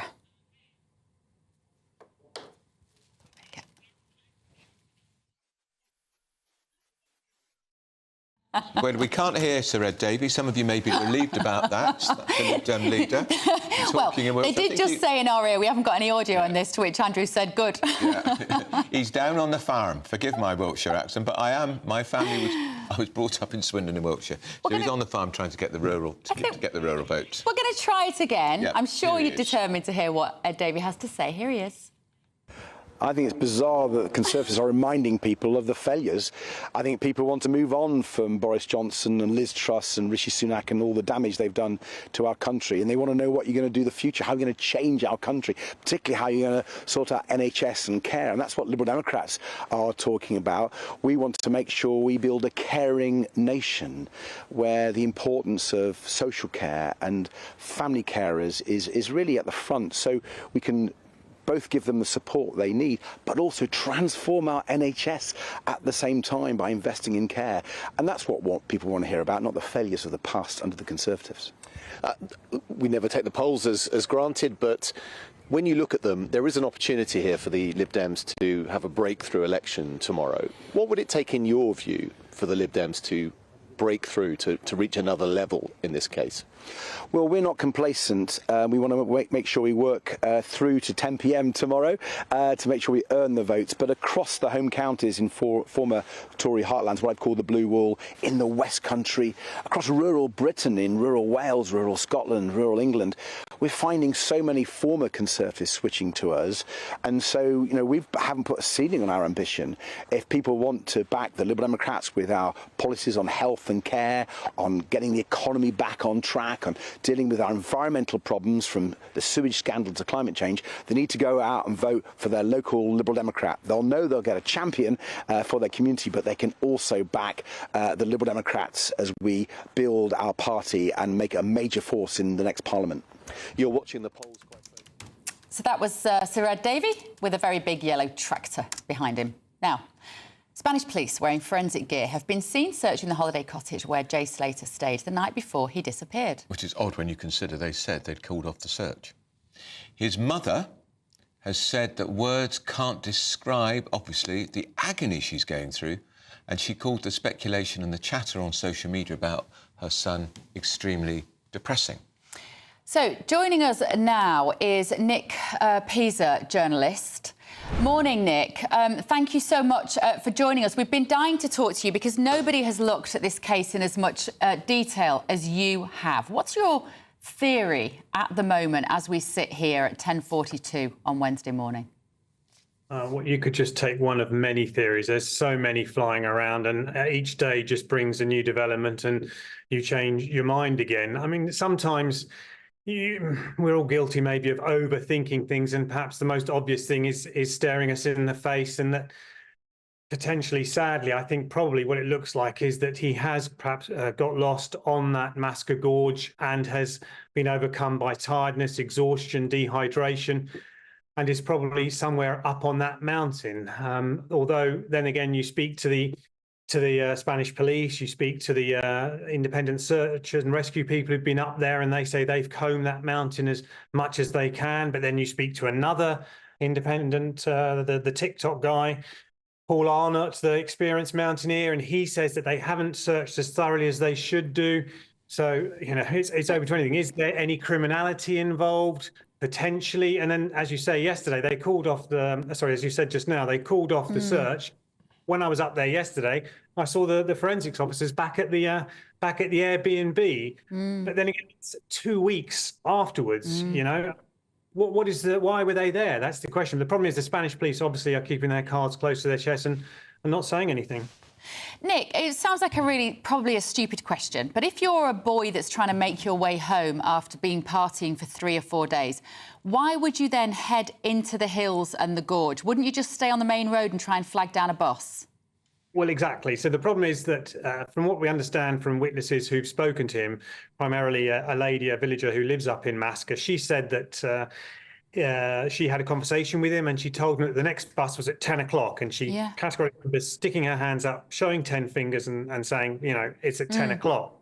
She then says that about 15 or so minutes later, she sees him walking up the hill away from Playa de Americas, where he was supposed to be going to, walking up the hill. And then that's where we know that his mobile phone pinged for the last time in that gorge, which is as you walk up the hill on the left-hand side. Now, adding a further theory, I've now spoken to a gentleman who found some sunglasses up there on Sunday, an ex-British Army officer who said that he saw these sunglasses, he picked them up, he said it was a duty of care, diligence basically. Someone has gone missing, there's these sunglasses, I'll pick them up and hand them into the police. And he was asked not to put them in a plastic bag because of humidity, etc., but to wrap them up in tissue paper, which he did. He handed them in and he had to give DNA and his fingerprints. So, he said to me, the question is, OK, probably not Jay's, but are they connected? So he's had to, I understand, go back again and give a further statement and explain exactly where he was when he found those glasses. And the other interesting thing that he told me is that the mobile phone ping, he said for it to ping from where they think it pinged from, you would have had to throw the phone into the bushes, because he said, quoting him, you would need a machete to get into that undergrowth in that ravine. In that gorge. So what would that mean? Well, what would you deduce from that then, Nick? Again, I'd take another one of these theories that maybe he was someone threw his phone there, and he's somewhere else. The police are saying that they are keeping all avenues of investigation open. They seem to be, for that first 2 weeks of that search, really focused on that gorge. They were going through it on foot with dogs and with helicopters, and then they called for volunteers on Saturday in what they said was going to be one final push. And I can see that picture that you flashed up on screen now. That was the CCTV image that was captured in Santiago del Teide, which is a town about 5 miles south of Mesca, so back towards Playa de Americas. The family were thinking, is that him? Could that be him? We also know that someone did go into the police station and report someone who matched Jay's description, looking a little worse for wear, in the company of 2 men by the church in Santiago del Teide. So again, they're looking into that. I know that the police have taken the CCTV from the cameras in Santiago to examine them. Nick, there's this other detail that is in one of the Mail pieces. I think it might have been one of yours, which is that Jay's mother, Debbie, said that she got a Snapchat message 24 hours after he vanished, which said, "Kiss goodbye to your boy. You're never going to see him again. He owes me a lot of money." And then she told reporters, "I think he's been taken against his will with what's been said." Why is there not more being made of her receiving that message? Well, again, possibly it is that the Spanish police just aren't letting on as to what their other avenues of inquiry are. I also understand, though, that message is perhaps being taken with a pinch of salt, because she has, the poor woman, received lots of abuse online, lots of messages and lots of similar demands. But we understand that none of them are deemed credible. Right, OK. Well, how long are you going to be out there for, Nick, getting to the bottom of this? Good question. No idea. well, you're doing a great job anyway of bringing the British public up to speed. Yeah, he's brilliant. So thank you so much for joining us this morning. We really appreciate it. That's Nick Pease, a senior global reporter for Mail Online. We're going to the break.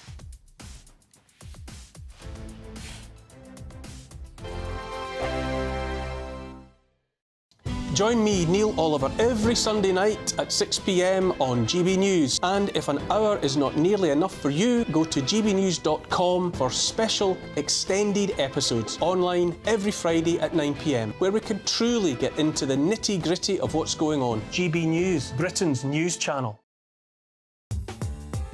I'm Christopher Hope. From pop stars to politicians, I'll interview anybody in a pub who's got a political opinion. Join me every Friday on Spotify, Apple Podcasts, YouTube or gbnews.com, or wherever you get your podcasts. GB News, Britain's election channel. GB News Breakfast, every day from 6 a.m.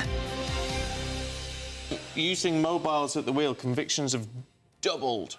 Yeah, they have, and I think this is a good thing. You now can't do photos, videos, you can't be scrolling along, you can't be looking through audio lists, you can't be playing games, which people shouldn't be doing anyway. Stop. Really, really scary.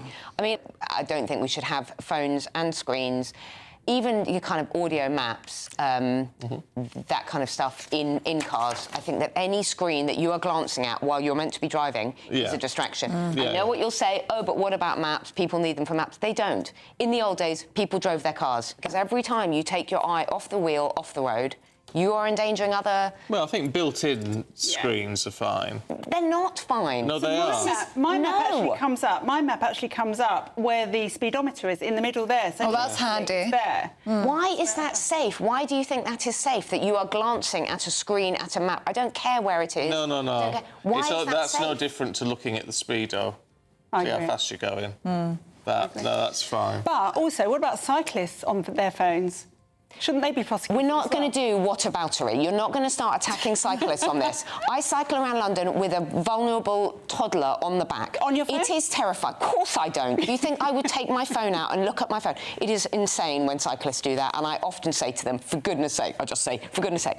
But when I'm alongside a lorry or a big van and I see someone looking at their phone or picking up their phone or checking their notifications, it is terrifying. You have no idea. None of you cycle. You don't know how vulnerable you feel when a car is moving kind of that way. In fact, you're you very do brave taking your toddler on a cycle, to be honest with you. All I mean is you're in charge of a death-creating machine. GB News, the People's Channel.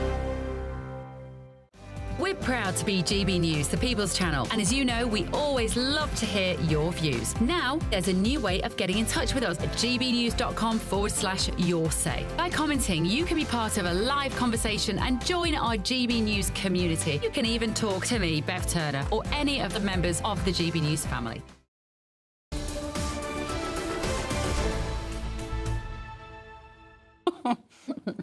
Right. This is Britain's Newsroom on GB News. A new poll predicts Labour will win a landslide of 484 seats, which is more than when Tony Blair took office in 1997. Blair had about 420 seats, as I recall. So this poll by Survation says Cabinet Minister Tories will lose their seats, including Chancellor Jeremy Hunt, bye-bye, Defence Secretary Grant Shapps, goodbye, Education Secretary Gillian Keegan, ta-ra. So, former Independent Mayor of Middlesbrough, Andy Preston, joins us now. Good morning, Andy. I mean, this is looking like it's going to be incredibly bleak, obviously, for the Tories. Is it going to be quite as successful as it looks for Labour, do you think? Hi, good morning. Yes, I think it is. Clearly, we all know it's going to be really, really bleak. Whether it's as bleak as we fear, I don't know. I sense a little bit of wavering back towards the Tories at the last minute, just a little bit, but nowhere near enough to make a substantial difference. It's a strange one. It's a strange situation, isn't it? That Labour are heading for this monstrous, terrifying majority, and they're still remarkably unpopular. Nobody I meet with is enthusiastic, and that's what's different to 97. I campaigned for Tony Blair in 97. I'm that old. And there was a spirit of optimism, a spirit of change. The economy was booming everywhere. There was money to go out and do stuff. There was a sense of a fresh start. And here people want change. That's all they want. They don't feel optimistic. They don't feel confident. They don't feel pro-Labour, they just want change. And there's an irony, isn't there, Andy, because back in 97, when Labour did get in, the economy was booming, but the Tories had been in power for 18 years and they were going to get absolutely no credit from the electorate for that. And Blair had that huge majority. The economy's not booming now, and Labour are going in a much more difficult set of economic circumstances, which could mean that if they don't deliver very quickly, there'll be great disappointment very quickly. I think that's right. I think a lot of commentators now, even Labour commentators, recognise that the Tories left things in quite good shape in 97, and the backdrop of the global economic boom meant that Gordon Brown and Tony Blair could ride that wave. As you say, things are completely different. I think people equate a big majority with 2 or 3 terms, don't they? I would be very, very surprised if we'll have 6 months of a honeymoon period, won't we, where Keir Starmer and others are well received by the public. It'll feel good. They'll blame the Tories for everything. Within 12 months, people will see the NHS isn't better. The potholes still aren't being fixed, and they'll be just as people. So I would suggest this is a one-term government, genuinely believe, but you never know. And I think Labour will come very much unstuck, very unstuck. Will they get unstuck with infighting as well, do you think, Andy? I think so long as you're riding high in the polls and the public are happy, you don't infight. It's only when popularity declines, that's when people start to bicker and blame each other. So I would give that a year till that happens, but it will inevitably come. OK. All right. I don't doubt that West Streeting will be... Thank you, Andy. Okay. The clock has beaten us, unfortunately. Andy Preston there. Don't go anywhere. This is GB News. Here's the weather. A brighter outlook with Box Solar, sponsors of weather on GB News. Good morning, welcome to your latest GB News weather update brought to you from the Met Office. Today is going to be a rather cloudy day with some rain for many of us. It will be a little bit drier across eastern areas where there's a bit more shelter from the rain moving in from the west, but across much of western England, Scotland and Northern Ireland as well as Wales, it will be quite a cloudy day, potentially some hill fog, coastal fog as well, and persistent drizzly rain, particularly across some northwestern areas of England later on on this afternoon. In the east, where it does brighten up a little bit this afternoon, it won't feel too bad. A little bit warmer than yesterday, if not a little muggy. Now, as we head into the evening, that band of cloud and rain will slowly push away to the east, and behind it, it will turn a bit clearer across the far northwest, but we'll also see some quite frequent showers. So a mix of clearer skies and heavy blustery showers moving in from more northwestern areas of Scotland, Northern Ireland too, seeing the same conditions. Further south and east, though, for much of Wales, central areas of England, we've still a lot of cloud around this evening. Drizzly rain, particularly if you're on any high ground or hills. It will be quite murky throughout the rest of the day and into this evening. Now, those clearer conditions will push eastwards throughout tonight, so it will turn clearer as the night goes on. Some clearer skies developing, and we're into some cooler air as well, so it will be a slightly fresher evening, but the winds will really start to pick up across the far northwest, so quite a wind chill across northwestern areas. Temperatures feeling much closer to single figures here. We could see some thundery downpours through Thursday across northwestern areas. Further south, actually, it should stay dry for much of England and Wales through the day on Thursday, and there will be some brightness around, but it's still going to be fairly breezy for many areas of the UK. But in the sunshine, it will feel fairly pleasant if you are in the sheltered sunshine across the south and east. Temperatures climbing to the low 20s, but for most of us in the low to mid-teens. Bye-bye. That warm feeling inside from Boxed Boilers, sponsors of weather on GB News.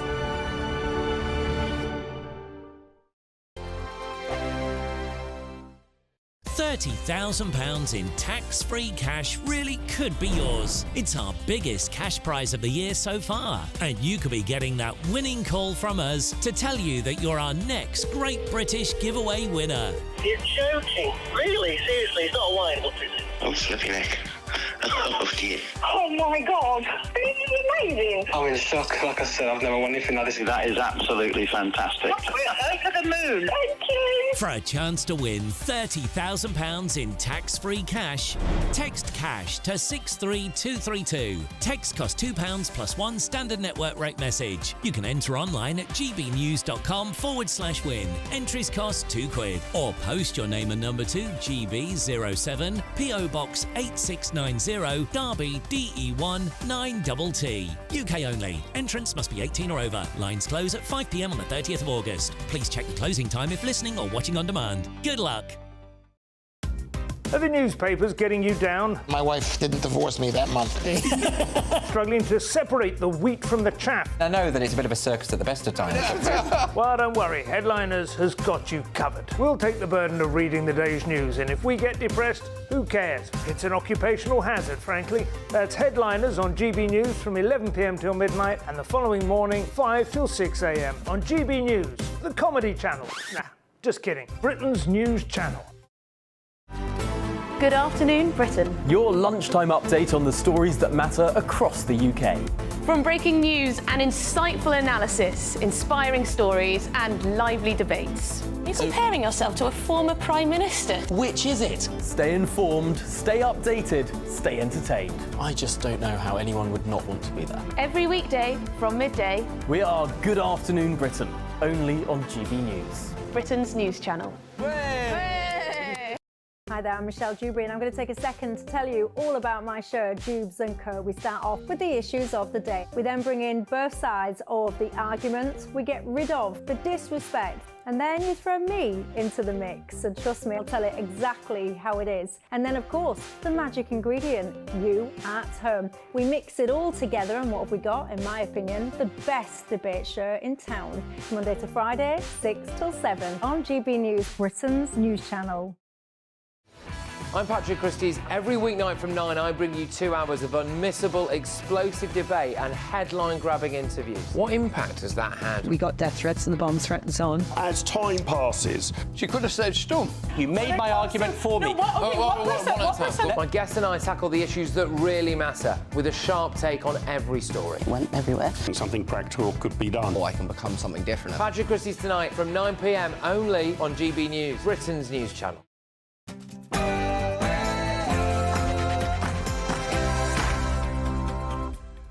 Morning, 11 a.m. on Wednesday, the 3rd of July, live across the UK. This is Britain's Newsroom with Andrew Pearce and Bev Turner.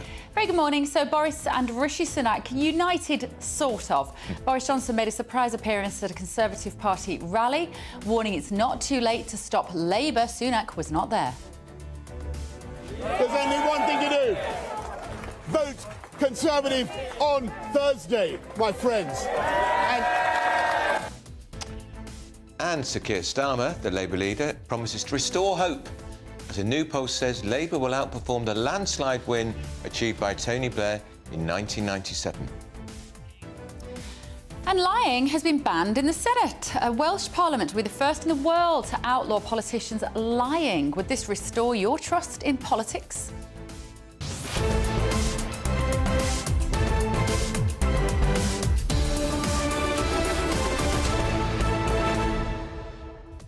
Don't forget, tonight at 7 p.m. on GB News, it's required viewing. Our political editor, Christopher Hope, will be grilling Nigel Farage in our final episode of Vote 24, The Leaders. Get involved this morning, gbnews.com/your say. First, the very latest news headlines with Sophia.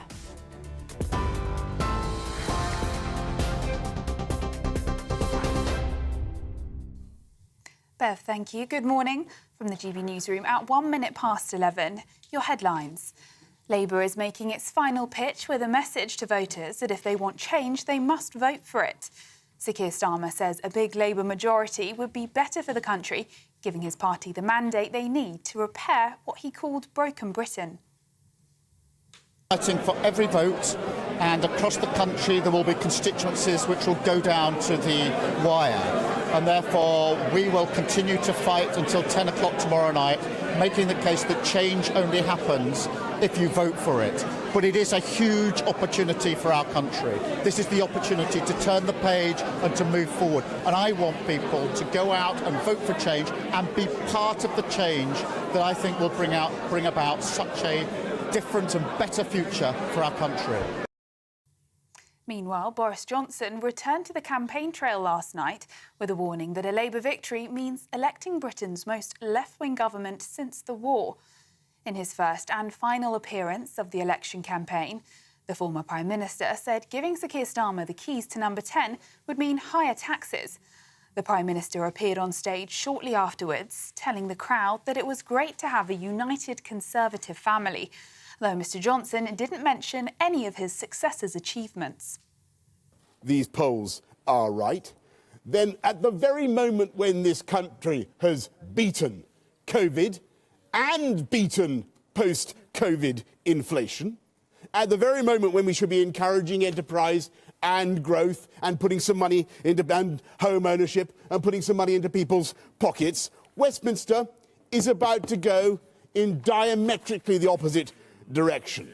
And so none of us can sit back as a Labour government prepares to use a sledgehammer majority to destroy so much of what we have achieved, what you have achieved. The enthusiasm seen amongst the crowd at last night's rally will give hope to some Conservatives of a surprise last-minute boost. Boris Johnson led the Conservatives to a substantial win 4.5 years ago, but his 11th-hour entrance may not be enough to claw back any of Labour's significant poll lead. Work and Pensions Secretary Mel Stride says only voters can decide the final outcome. You look at the polls, it's pretty clear that Labour at this stage are heading for an extraordinary landslide on a scale that has probably never, ever been seen in this country before. And that is why I think it's so important that Boris's message, my message, the Prime Minister's message is, you know, this is not a by-election tomorrow. This is going to set what happens for the next 5, maybe 10 years. Let's have a parliament that can hold the government to account. Meanwhile, the Lib Dems are telling voters the election is a chance to build a caring nation. The party says they've struck a balance between fun and serious in their campaign. Sir Ed Davey insists his party's message on health, social care and cleaning up Britain's water is resonating with voters. It's bizarre that the Conservatives are reminding people of the failures. I think people want to move on from Boris Johnson and Liz Truss and Rishi Sunak and all the damage they've done to our country. And they want to know what you're going to do in the future, how you're going to change our country, particularly how you're going to sort out NHS and care. And that's what Liberal Democrats are talking about. We want to make sure we build a caring nation where the importance of social care and family carers is really at the front, so we can both give them the support they need, but also transform our NHS at the same time by investing in care. In other news, the mother of Jay Slater, who went missing more than 2 weeks ago during a holiday in Tenerife, says words can't describe the agony she's experiencing. Searchers have failed to uncover any trace of the 19-year-old. Debbie Duncan's thanked the Spanish police for their continued help, and she's asked for privacy for her family. She's also called conspiracy theories and speculation on social media extremely distressing. And in the US, President Biden's poll rating has slipped in the wake of last week's debate, according to a leaked memo. The US news website Puck reports that a confidential poll shows the president's support has started to fall in key states. It also found that Vice President Kamala Harris would perform better in a hypothetical match against Donald Trump. Senior party figures, including Barack Obama, Hillary Clinton and Nancy Pelosi, are standing by President Biden, despite growing calls for him to stand aside and allow someone else to become the Democratic nominee. Those are the latest GB News headlines. For now, I'm Sophia Wensler. More in half an hour. For the very latest GB News direct to your smartphone, sign up to News Alerts by scanning the QR code or go to gbnews.com/alerts.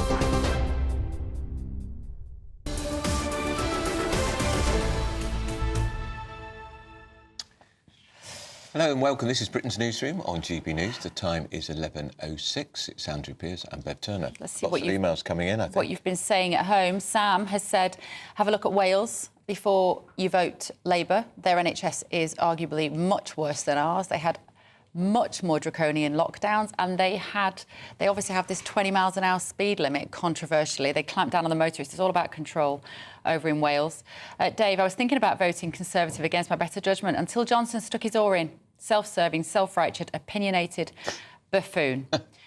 And Adam has said, no, I can't read that one. Brian, I've just eaten. And then he put Starmer on the screen. Thanks a bunch. And Kes says Starmer's change will ruin this country forever. Debbie says, I'm sorry, but Boris is a hypocrite. He wasn't slating Nigel when he was giving him the votes from the Brexit party. Plus, he said exactly the same thing about Russia that Nigel did. What a hypocrite. No more bozo, please. A lot of you saying this. And if we'd looked at the GB News inbox 12 months ago, that would have read very, very differently. Certainly would. Now, we're going to talk about this extraordinary move in the Welsh Government has promised to bring in a ban on politicians lying before the 2026 Senate elections. This is despite earlier opposition from Labour to the Plaid Cymru amendment, but the passing of the ban has been described as a historic moment that would combat the threat that lying in politics poses to democracy. Joining in the studio now is the co-director of Compassion in Politics, Jennifer Nador, who's been campaigning for this ban. Jennifer, we talked to Sam Folds, the barrister who's been very involved in this, and you know Sam very well. My heart began to sink when he said, we've agreed that we're not going to do it straight away. We're going to do it over a period of months because we want to get a consensus. And I said, Sam, are you heading for a major compromise here? Are you going to let this be watered down? And I did think it was significant because Labour were initially threatening to vote against it. Did Keir Starmer really want the Welsh Labour Party voting against a ban on politicians lying? The day before, today, he's rounding up the last part of his election campaign. It would have looked, the optic would look terrible. Has the campaign been suckered here? Not at all. It was this extraordinary moment where we had the Labour Party defending politicians' right to lie effectively, and all the other opposition parties. It was led by Plaid, then it had the full support of the Conservatives and the Welsh Liberal Democrat. And just at the last moment, the Labour government came to us and said, OK, we'll concede. But of course, then the real hard bargaining began because we wanted to make sure that what they were conceding to was meaningful. And so we spent quite a few hours and a lot of backwards and forwards agreeing a form of words that was read on the floor of the Senedd by the Welsh Counsel General yesterday evening, confirming that they agreed to the terms of the rest of the Senate who really were behind this bill, and that it would be outlawed and that it wouldn't be left to Parliament to police itself. So we're fairly confident that after a lot of wrangling, what we've agreed is exactly what we wanted, and will now have the support of the whole Senate rather than being in a battle. But why couldn't it go through straight away? So well, they can carry on lying, can they, until 2026? Well, I think the culture shift will begin right now, because the moment lying becomes unacceptable, up until now, effectively, there's been no downside to lying. A politician tells a lie and the mud sticks. It remains lodged in people's brains. So even if they subsequently correct the record, you know, the damage has been done. They've effectively, you know, shifted the window of how things are perceived. But now those politicians who do that will risk losing office and be out of office for 4 years. And so I think the cultural shift will begin now. Sorry, but just to be clear, you're a cross-party organisation. You see yourselves as apolitical. Why was Labour pushing back against this proposal? It's, as you say there, so in other words, Labour was saying, actually, we don't want there to be any legislation that we get in trouble for lying. Why? What was their logic? I think it's quite scary for politicians when you say we're going to police what you say. And there were a lot of... The Counsel General is a legal officer. I'm actually a barrister as well. I know you spoke to Dr Sam Fowles, who's also a barrister. And the moment we talk about policing what politicians say, politicians throw up arguments around privilege, around separation of powers, but actually that's nonsense. The Welsh Parliament doesn't enjoy the same privilege that we have in Westminster, where whatever you say in Westminster... Where they've got what we call absolute privilege for politicians. And what have they got in... Is it qualified privilege in the Welsh Senate? In the Welsh Senate, it's qualified privilege. Right. If you cannot have an action of defamation brought against you, but if you incite racial hatred, if you talk about some other crime on the floor of the House, that can be used in evidence against you. So we're not proposing a limiting of privilege, but the Labour legal officer sort of got on his high horse and started talking about privilege and ancient rights, which just wasn't accurate. It's amazingly out of step with the public mood as well. And why did it take Plaid Cymru, the smallest party, probably in Britain, that's got elected representatives, to put this forward, not one of the major parties? So out of step. We did polling and 72% of the public agree that it should be a criminal offence, as fraudulent misrepresentation is for the rest of us. And 72% of politicians thought it was a really bad idea to stop them from lying, I imagine. Exactly, or to police what they say. They're scared. You know, they're always speaking off the cuff, and also, as I've just said, sometimes there is an incentive. But the majority of politicians don't want to actively deceive, but they also don't want to be policed. When are you going to make this happen in Westminster, Jennifer? That's what we need now. It's so what we need now, and we're really hoping that Wales will lead the way. We're going to have a new government in power, and that new government has talked about change. It also needs to reset the democratic contract. It needs to restore faith in democracy. And this is one really simple, common sense way of doing it. We all know lying is wrong, so let's stop politicians doing it. We asked Sam Fowles, just as a point of example, the Prime Minister, when he was Prime Minister, Boris Johnson, said distinctly in the Commons, there were no parties, referring to lockdown parties. Would he fall foul of this legislation? Well, that wasn't true. It was a lie. It was a lie. It was if you misrepresent the facts. So this law isn't designed to catch opinions or rhetorical flourishes. This is just about factual statements. So, in fact, it's quite a narrow area, but we have to be able to rely on what politicians say is truthful. And that statement, we now know, was not truthful. There were parties. He was at the parties.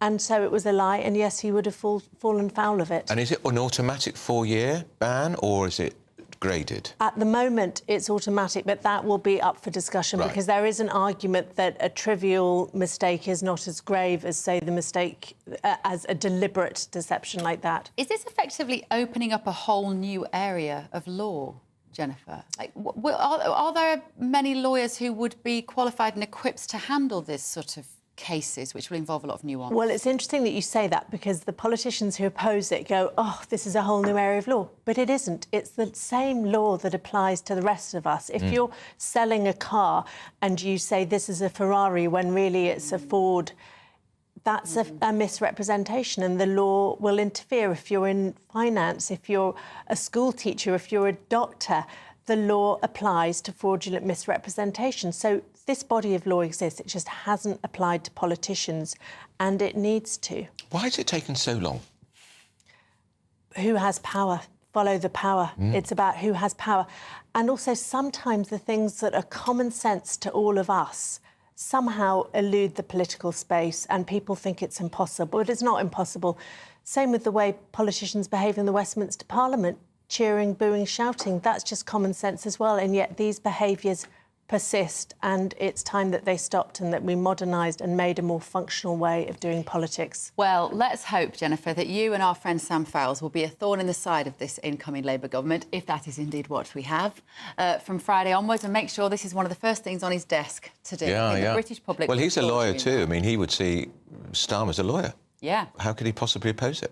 Absolutely, and there's a moral force to it. So we hope very much to work with Labour and make this happen. Yeah, well done. All right. Thank you so much, Jennifer Nadal there. She's from co-director of Compassion in Politics.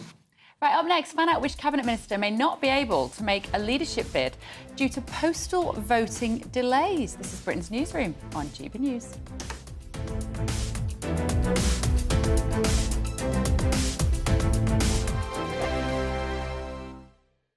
Hi there, I'm Michelle Dewberry, and I'm going to take a second to tell you all about my show, Jubes & Co. We start off with the issues of the day. We then bring in both sides of the arguments. We get rid of the disrespect, and then you throw me into the mix. And trust me, I'll tell it exactly how it is. And then, of course, the magic ingredient, you at home. We mix it all together, and what have we got? In my opinion, the best debate show in town. Monday to Friday, 6 till 7 on GB News, Britain's news channel. Sunday with Michael Portillo from 11, only on GB News. We've been talking about the White House is concerned with playing down concerns about the health of President Biden, who's apparently taken to freezing during public events. Italy's Prime Minister Giorgia Meloni was seen herding the president back into a photo with world leaders after he shuffled aimlessly away from the group. In the last few days, videos and images of the president freezing at a fundraising event went viral, but the White House stated that they were deceptively edited cheap fakes. With me now, again, is my panel, the historian and broadcaster Tessa Dunlop and the associate comment editor of The Telegraph, Mujaz Ahmed. Mujaz, I mean, you are a journalist. What about this idea that in some way the images could be fake? They could be fake, and some of them will be fake. But the reason these AI images or AI videos or weirdly edited videos are a problem for the White House is that people have seen enough of Biden freezing in real life. It's not going away, this one. It's perception versus reality, but as Mustafa said, it doesn't matter because it's now become Biden's reality, which is bushfighting, these questions about his ability connected to his age. I don't understand where you go from here. He's got a vice president who isn't presidential material, who I think polls worse than he does, despite these, you would call them ageist. In many ways, it's about his competence, isn't it? It can make a big difference when the president whose competence, mental competence, is under question, is running on the matter of competence itself. They're trying to paint Trump as being incompetent, as being not presidential, as being unable to lead, while they have a candidate who struggles to get off the stage. Yeah. That's the issue for them. And it's not really about age. He's not much older than Trump, as you say. It's about the appearance of age. GB News, the People's Channel. Good afternoon, Britain. Your lunchtime update on the stories that matter across the UK. From breaking news and insightful analysis, inspiring stories and lively debates. You're comparing yourself to a former Prime Minister. Which is it? Stay informed, stay updated, stay entertained. I just don't know how anyone would not want to be there. Every weekday from midday. We are Good Afternoon Britain, only on GB News. Britain's news channel. Hooray! This election night, we're putting on a party. And you are invited, We'll be here with you. following all the twists and turns. As well as all the live reaction from our election night watch party. With our GB News lineup. And as morning breaks, we'll be here with breakfast from 6 a.m. As it becomes clear who the winners and the losers really are. Vote 2024. Tomorrow night from 9:55. Only on GB News. Britain's election channel.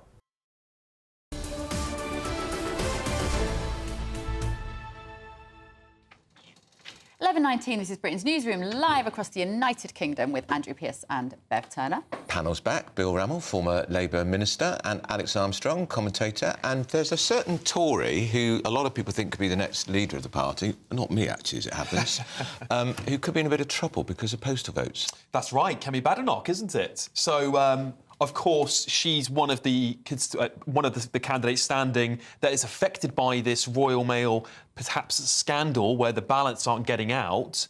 You mean the postal ballots? The postal ballots aren't getting out in time.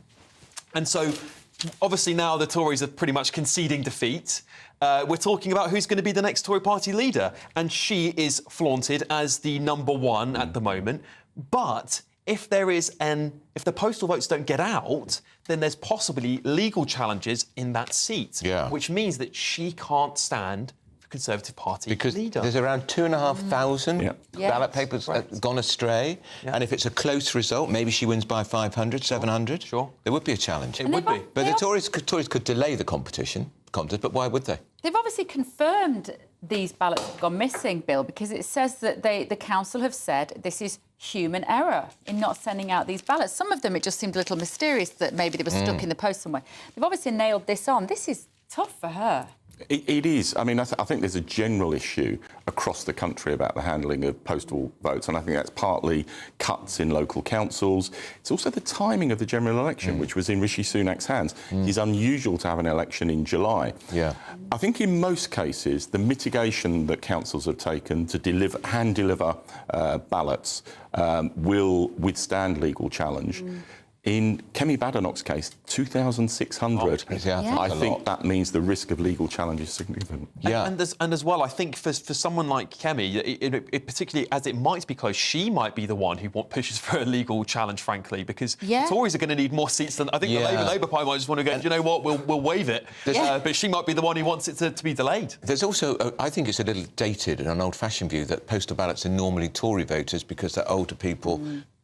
Get a postal ballot because it's more easy because they can't always get to the ballot box. I'm not sure that holds firm anymore, Bill, does it? No, and in my former seat of Harlow, actually the traditional working class vote, elderly vote, were postal voters. And I remember when I won by 97 votes in 2005, I was 2,000 behind until they opened the postal votes, and I was taking 7 out of 10. How interesting. Really? So it is a bit of an old wives' tale. Am I allowed to use that expression? I have a postal... yeah, you can. I'm an old wife, and I have a postal vote. I use the postal vote. I use postal vote because why? Because I'm a busy working mum, and frankly, I'm going to be working for GB News tomorrow, so I'm not going to necessarily get to the station. So I've posted mine. No, fair enough. Have you done the same, Bill? All candidates. It dates back to then, are advised, get a postal vote because you're doing so much, but I thought you don't want to be distracted. But I thought the whole idea as the candidate was to be photographed going to the ballot box with... If you're the party leader. OK. That's the big difference. Oh, well, that I have to go in I can't... I don't actually trust my vote going somewhere. I have to feel like I'm putting it in place. But also, Alex, I want to do it. I physically want to be there. I still get a bit of a thrill out of it. I got a big thrill when I was 18, still doing my A-levels at school, when I voted for the first time. I went with my brother, who was always a bit of a bully. He's probably watching. Sorry about that. And he shouted and hollered because I'd voted Tory. Nobody in this family votes Tory. What have you done voting for that woman? What a good man. Wrong as usual. And but I've always wanted to be in there because I just like it. Yeah, well, I was talking to my son the other day. He's exactly like you. I said, get a postal vote. He's a teacher. You're busy. He said, I like going down to the polling station on polling day. But you see, I had a moment where I felt satisfied putting it in the letterbox as well. Really? Like, I've done my bit. There you go. But can we be certain they get there on time? I would ban postal voting unless you had a medical reason to not go and do it, because I think you need to go and feel that your vote counts. And we're going to get, I can guarantee you, as soon as the elections are done, there's going to be a lot of people who go, but that Royal Mail scandal, I bet there's thousands of votes missing. And then you start questioning elections. Yeah. So I think it's a small exercise to go in and vote. And we could make more polling But what if you're on holiday? Well, I think that's a good excuse. So that's a good reason to do. Do you think there should be... Sorry, Bill, go on. I'd make it much easier to vote, to get postal votes. I think we ought to vote on Sundays. Why do we do it on a Thursday when people are busy? I think we need to scrap identity cards to be Remember, if you vote tomorrow, you've got to take your ID tomorrow. You're a great European. It's in 40... There's about 2 countries in Europe where you don't have photo ID, Andrew, and we were one of them until this time. Andrew, you know this was deliberate vote suppression by the Tories. That's silly, because the Tories actually don't benefit from this. I don't agree. They got more affected than anyone did, because the people who go to vote most traditionally didn't realise they needed to bring ID. There's a lot of younger Labour voters were reading all the information, but traditional Tory voters are like, OK, I'm just going to turn up at the ballot box. Then tell me why you can go if you're over 65 with a rail pass, you can't if you're a young person with a young person. But we also had veterans, and we had military personnel as well. They couldn't use that. There was lots of mistakes made that law should have been written better. It's also about just priming us for what's coming under Keir Starmer, which is your digital ID. Get used to it. You're going to be always walking in and out everywhere. You're going to have to tell us where you're going, what you're doing. Surveillance state bill, and it's all going to happen under Tony Blair and Keir Starmer. If you seriously want to tackle illegal immigration, one of the ways you do it is identity cards. Not at my freedom expense. I will not. I do not comply, Bill Rammell. Neither will Alex Armstrong. No, absolutely. But you don't seriously think that's an option? I mean, Labour have not talked about that. I mean, all they've talked about on illegal migration is smashing the gangs. Yeah, I hope that, you know, not everything you do is contained in the manifesto. You know, if you look at the Labour manifesto in '97, we went way...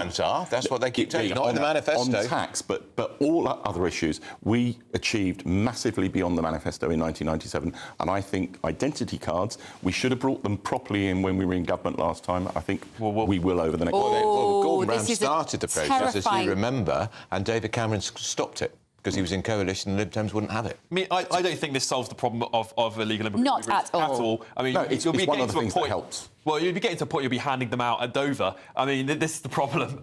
So I really don't think that works. And the smash the gangs thing, I mean, what does that even mean? I mean, this policy of setting up this commando force, and what are we going to do? Send them to North Africa and, like James Bond style, take out some gangs? I mean, it's ridiculous. But we do need a proper policy. Do you know what? I'm not going to take lectures from the Tory party. Net migration is 3 times higher today than it was when we were in office. When I was a Foreign Office Minister, I used to meet with the Home Office Minister every single week with officials to work on driving down the asylum numbers, and we did it. It's serious, hard work, and that's what this government has done. I blame part of the problem. The 2 things I blame most of all for the problem with asylum is the flipping horrible war in Iraq, which your lot started, Labour, and Cameron and Macron. No, it wasn't Macron, was it? Who was the French president at the time? Sarkozy. Sarkozy going into Libya, turning Libya into a basket case, and the migrants have been pouring... That's been the problem. That's been a contributor, but there's a whole series of global events that are driving migrant numbers across the world, and it's a huge, huge challenge. Really is. Do you think ID cards, as we might have old-fashioned call them, is going to be one of the first things on Starmer's list, then? No. He's got more other things to do. He's got to sort the NHS If it is, I'm going to be very glad I'm sat in here anyway. You're going to want me sitting here if that's what's coming in the next 4 years. I've got time to do one more. Right, moving on. Let's go on to talk about... Do you want to talk about Andy Burnham's column in The Mirror? We touched upon it earlier. Yes. But Alex, I can see you've got it there. Yeah, I've got it here. So it's a slightly bizarre column. Just to remind people, he's the Labour Mayor of Greater Manchester. Yes, he's the Labour Mayor of Greater Manchester. The King of the North, as he calls himself. The King of the North, and potentially, I'm sure... And an Everton fan. Is he an Everton fan? I He is. I'm sure he sees himself as future Labour leader at some point. I don't think many people would disagree with that. But he's written this column about Marine Le Pen's party doing well in the European elections, but also now in the national elections. And he's basically linked them to the Nazi party, and which I think is very unfair on Le Pen. And obviously, her father and her grandfather have some links to it, but the party has reformed a fair bit, and said that the new British right, we must deliver the supermajority to smash the new British right and populists across the country. He also goes on to say that the Tory party is no longer what it was because it got rid of people like Rory Stewart, and which I think is exactly the thing the Tory party should be doing if it wants to actually return to its values. Such a wet Liberal. What a odd column for Andy Burnham the day before a general election to be banging on about what's going on in France. I mean, I like Andy, but it's a strange intervention. However, people shouldn't count their chickens, or whatever the phrase is, before the weekend. My degree's in French. I've lived in France. I've studied French parliamentary and presidential elections over the years. It's a two-ballot system. And there's going to be a lot of people holding their nose and voting for either the far left or Macron's centrist. I don't think they'll vote for Macron. I think they'll vote for the hard left to try and keep her out. Well, I think it's got to be both ways if they're going to stop them. OK. So what's your hunch? Do you think she won't? That her party won't be the largest party? I think she'll be the largest party. I don't think she'll get a majority. I agree. But I do think, bizarrely, because the decision of Macron to call the election was strange, to say the least, I think he thought that she might win. And then, as happens with all populists, once they're exposed in power, it falls apart, and then it makes it easier for someone from the centre or the left to win next time. Instead, he's going to have chaos on his hands. Well, I take a slightly different approach to it. I think, yes, I think you're right. I think he thought she'd win, but he'd have this balance with him as president and them as the National Party, which he would be able to say, look, they've done nothing, they've achieved nothing, and then go to the next elections after it with a thumping majority against them to show that they can't achieve anything. But what is it about politicians who are quite small calling early elections that they don't need to call? They don't want to be involved. They don't want to be involved. They don't want to be involved in World War III. Right, Bill Remmel, Alex Armstrong, great to see you both. Thank you so much. It's 11:30. Here's the news headlines with Sophia.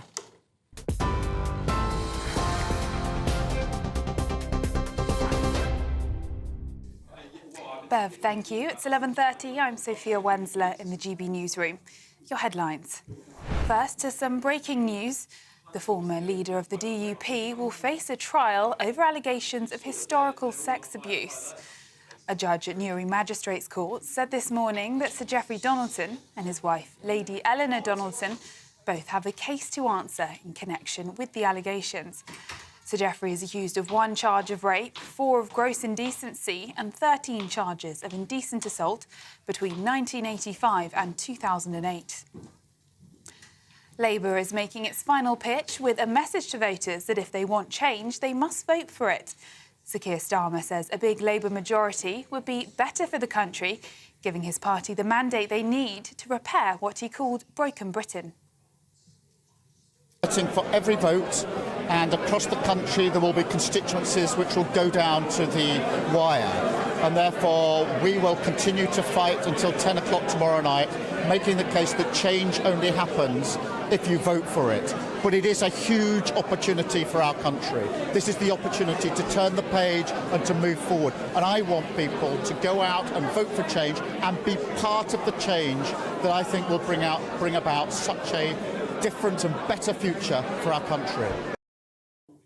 Meanwhile, Boris Johnson returned to the campaign trail last night with a warning that a Labour victory means electing Britain's most left-wing government since the war. In his first and final appearance of the election campaign, the former Prime Minister said giving Sir Keir Starmer the keys to number 10 would mean higher taxes. These polls are right. Then at the very moment when this country has beaten COVID and beaten post-COVID inflation, at the very moment when we should be encouraging enterprise and growth and putting some money into home ownership and putting some money into people's pockets, Westminster is about to go in diametrically the opposite direction. And so none of us can sit back as a Labour government prepares to use a sledgehammer majority to destroy so much of what we have achieved, what you have achieved. Those are the latest GB News headlines. For now, I'm Sophia Wensler. More in half an hour. For the very latest GB News direct to your smartphone, sign up to News Alerts by scanning the QR code or go to gbnews.com/alerts. Cheers Britannia Wine Club proudly sponsors the GB News Financial Report. And here's a quick snapshot of today's markets.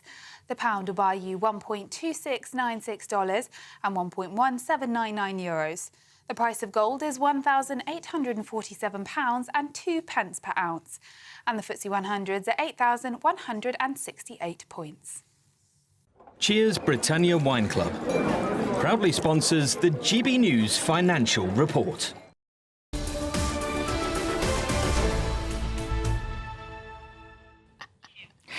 Well, Emily and Tom are with us. Tom, what was the statistic you just gave us? The fact? It's 18 hours and 26 minutes until polls open. Well, there you go. Such a nerd, isn't he? Will you be at the polling station at 7 o'clock in the morning? No, I won't. When I heard you say it's 18 hours, I thought you were telling us that's the number of hours you're going to work on GB News over the next 24.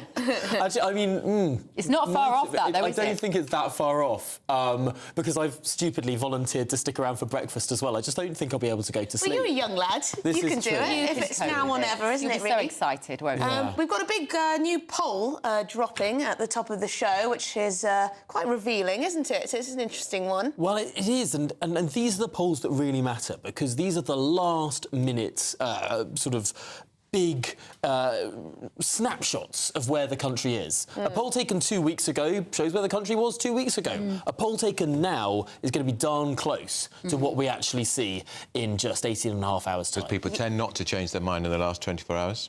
Well, we might get a late swing, but it will be a lot closer to where it is. I think a lot of people make their mind up when they're actually in the polling station. Maybe. This year, yes. Do you think, you know? I think so too. And will Boris Johnson's arrival last night have helped? Gosh, hard to say, isn't it? I think that it perhaps wouldn't have done at the start of the campaign, but because what the Conservatives are doing are trying to stem losses, trying to bring back natural Conservatives rather than trying to win over anything else, what they really care about is the bleed to reform. Yeah. So that's the idea, right? There are a lot of people who probably quite like Boris Johnson who won't be voting for the Conservatives. There were some good lines, weren't there?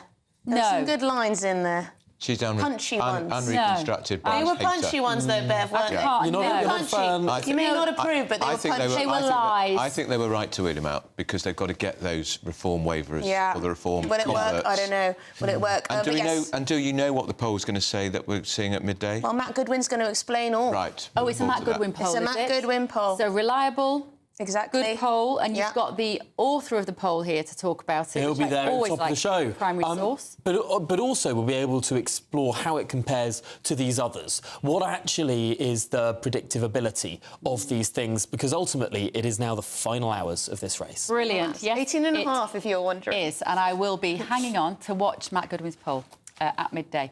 But up next, we're off to Edinburgh, where the King and Queen are in Scotland for their annual Holyrood Week. This is Britain's Newsroom on GB News.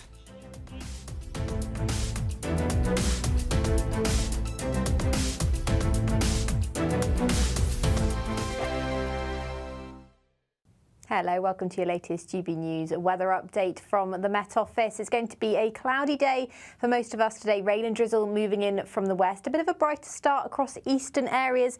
That's because we've got a slight ridge ahead of the weather fronts, bringing that cloudy and damp weather, but it will arrive later on today. And behind it, it will turn much clearer as we head into this afternoon across northwestern areas, but still some spells of quite wet weather, drizzly rain, particularly over the high ground and coast. We could see some fog and mist around as well throughout this afternoon across western areas of Wales, down into southwest England as well.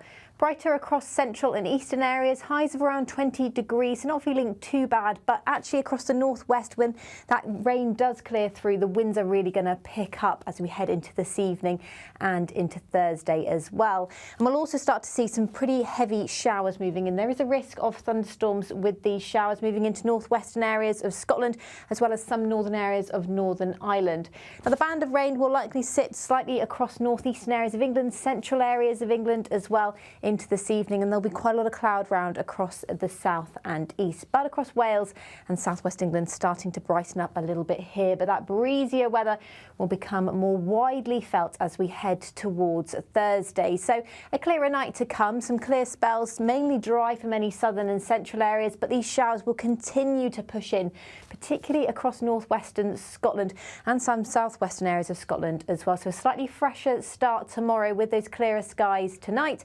But tomorrow will be a much brighter day, more in the way of sunshine for southern and central areas, and it should stay dry through much of the day. But frequent showers will still move in for western areas of northwestern England, Scotland and some parts of Northern Ireland as well. And we could see gale force winds as well as we head into the afternoon. So a fresh feeling afternoon in the north, a little bit warmer in the south with highs of around 21 degrees. This election night, we're putting on a party. And you are invited. We'll be here with you. Following all the twists and turns. As well as all the live reaction from our election night watch party. With our GB News lineup. And as morning breaks, we'll be here with breakfast from 6 a.m. As it becomes clear who the winners and the losers really are. Vote 2024. Thursday, the 4th of July. Only on GB News. Britain's election channel. I'm Patrick Christie's. Every weeknight from 9, I bring you 2 hours of unmissable, explosive debate and headline-grabbing interviews. What impact has that had? We got death threats and the bomb threat and so on. As time passes, she could have saved Storm. You made my argument for me. My guest and I tackle the issues that really matter with a sharp take on every story. Went everywhere. Something practical could be done. Or I can become something different. Patrick Christie's tonight from 9 p.m. only on GB News, Britain's news channel.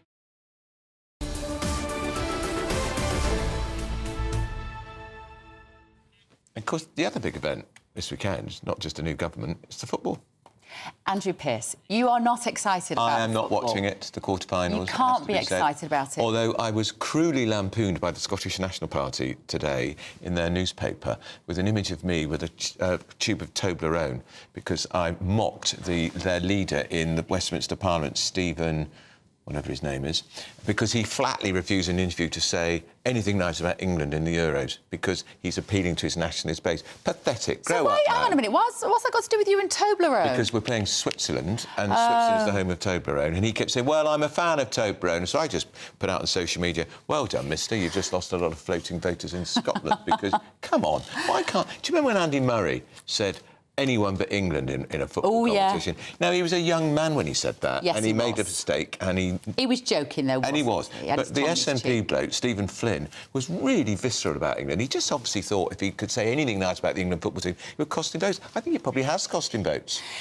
Well... I have to say, I think what will be really interesting, though, is how Keir Starmer, if he's Prime Minister on Friday, plays with the mood of the nation with the football. Because if England win on the weekend, of course it will all be a Labour government's responsibility that they win. You see, we even win matches now under Labour. I think we've got some light... Look, Andrew, look, is this the English team? That's Declan Rice. Which one? They're in Germany. Right. Declan Rice is the if you're one... If you're listening on the radio, he's the one who's just kicked the ball. The one in blue, dark blue, that's Declan Rice. So they're training live in Germany. Here they are. And, of course, we don't really know yet whether Jude Bellingham is going to be allowed to play because of that crude hand gesture that he made on celebrating his win in the last match. I bumped into somebody who knows about football the other day, and they said, what do you think? Like I had a view, for heaven's sake, but they said they didn't think he would be banned for it because he better not be. He's only... Look, they said, well, he is only 21. Hang on, you're representing your country. It doesn't matter if you're 21. But it's not their biggest... It's not a hanging offence, is it? Not at all. He won't be the first a football match, for God's sake, football to have gesticulated towards his groin in an act of celebration, having scored a goal. But are you going to watch the football? Because I'm going to a 50th birthday party, and you absolutely know... Somebody will have it on. Yeah, I don't even know what time it's on. Well, actually. I'm covering Britain's Newsroom tomorrow morning. Now, do join us tomorrow, because we're not allowed to talk about politics, which you might take as Beverly a says refreshing... she's covering Britain's Newsroom. So am I. Hang on, I'm not finished yet. You didn't let me finish. I will be... We can't talk about politics. You can't. I will be at Henley Town Centre tomorrow, at Henley Regatta. Come and say hello to me. We're going to be celebrating all things Britishness. We're going to be talking about staycations. We're going to be talking about the Literary Festival. We're going to be talking to some sportsmen down there. You will be here. I will be. I'll be holding the fort here. Yeah, I think it's great. I mean, Henley Regatta is a great event. It's wonderful. Hundreds of years old. Yeah, I went about 20 years ago. Did you? Very nice. I bet you quite liked it, didn't you, walking up and down that riverbank? Well, I don't know what she's getting at, obviously, but no, it was I can't lie. But I'm just being reminded that if England do win tomorrow at the semi-final day, I've got to wear an England shirt. England, and if we get in the final, I've got to wear the England kit. I think you'll find, you said, if we make it through to the semi-finals, you would wear the whole kit on air. Right. Shorts and T-shirt, get your knees out. I don't have great knees, I've got to tell you. That's why I want you to get them out. And I'll also have to find the English. Where do you, actually, my great friend Sarah Vine on the Mail, she said her son's got a smelly one, which she'll put in the washing machine for me, and I can wear that. Yes, but is it the current England shirt? No, it will be. You have to wear the current one. You can't just be digging something out from 1972. You need the new 1966 and all that. What's wrong with that? Was it? Yes, of course. Yeah. So we're going to be... But join us tomorrow morning, because it will be fun. And like I say, if you're in Henley-on-Thames, come down and say hello to me. Andrew has said... Your mum's coming on, isn't she? Oh, my parents live down there, so they might come along. She might bring me a bacon butter. You know what mums are like. She'll probably pop down and say hello. Who have we got in touch here? Right. Jerry said, good luck finding a parking place in Henley during Regatta Week. Well, that, Jerry, is the kind of attention to detail that I like from our viewers. And you know what? Because my mum does live in Henley, I can park my car at her house and she'll run me down the hill to come and talk to all the people down there. There you are, Mum. You've got a job.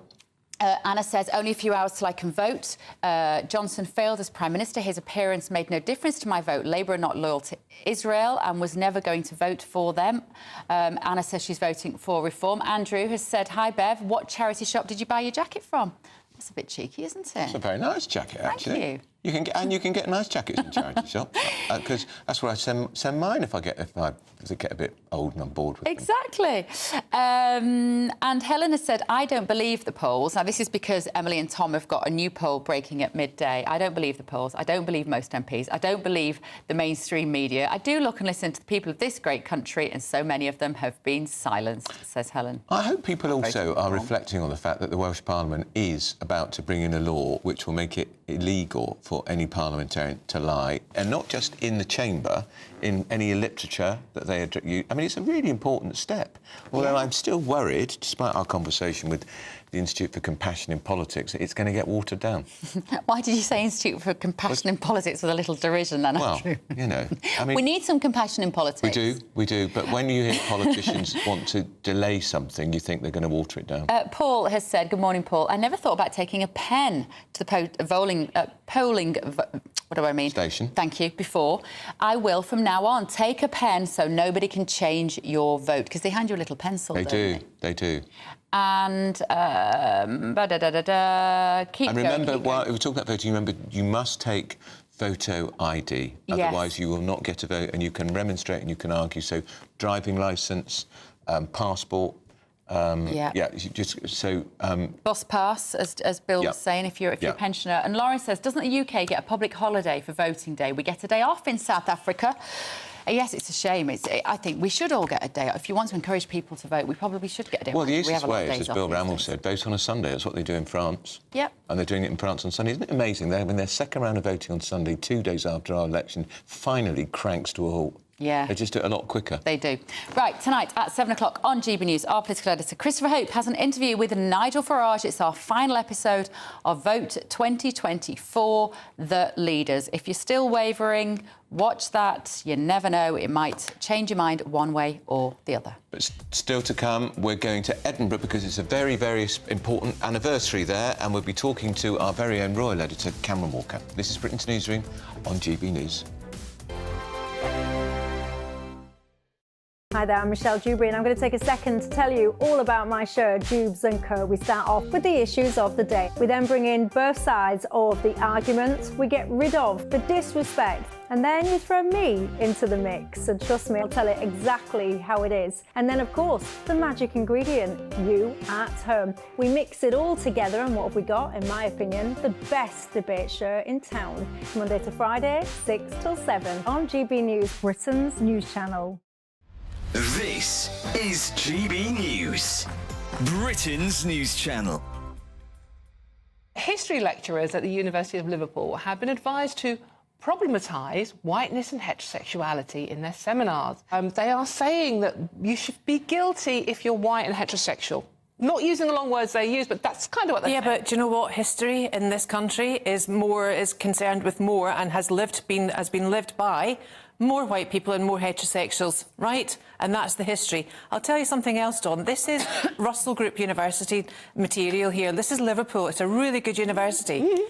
The thing that really got me going, apart from this, and I thought it was an AI generation of words input into a system to come up with from something. It's ridiculous. The main issue I have is the verb problematise. I've never heard of that before. So they should be prioritising grammar. Let's get first principles back in there firstly. It's just promoting anti-racism. It's not, Amy. It is, wait. It's just bringing the marginalised voices into the discussion. So no, what they're saying is look at British history through the optic of... all perspectives. So let's look at it from the perspective of a queer person growing up. Let's look at it from the perspective of somebody from... But that's not the majority. When I actually looked at the evidence, it's all about unpacking bias. And you have to admit there has been a white bias in history. No, there hasn't, because the facts... From a white perspective... Amy, the facts are, in history, most people in this country are white and heterosexual. Of course, but then there's still... So that's the history. ...voices that deserve to be brought into the discussion as much as the dominant... Look, like, that's all decolonising the curriculum is hearing all sides of the argument. I think... Which surely we at GB News love. We celebrate that. That's what we do. We do, but we're not telling anybody it's bad to be white or it's bad to be... Exactly. That is not what... Amy, it is. It is. Amy. The People's Channel. Good afternoon, Britain. Your lunchtime update on the stories that matter across the UK. From breaking news and insightful analysis, inspiring stories and lively debates. You're comparing yourself to a former Prime Minister. Which is it? Stay informed, stay updated, stay entertained. I just don't know how anyone would not want to be there. Every weekday from midday. We are Good Afternoon Britain, only on GB News. Britain's news channel.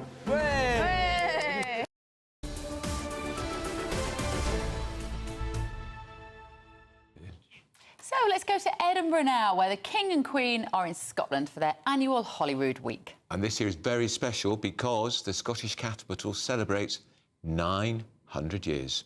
His royal correspondent, Cameron Walker. Good morning, Cameron. Remind us, what is Holyrood Week?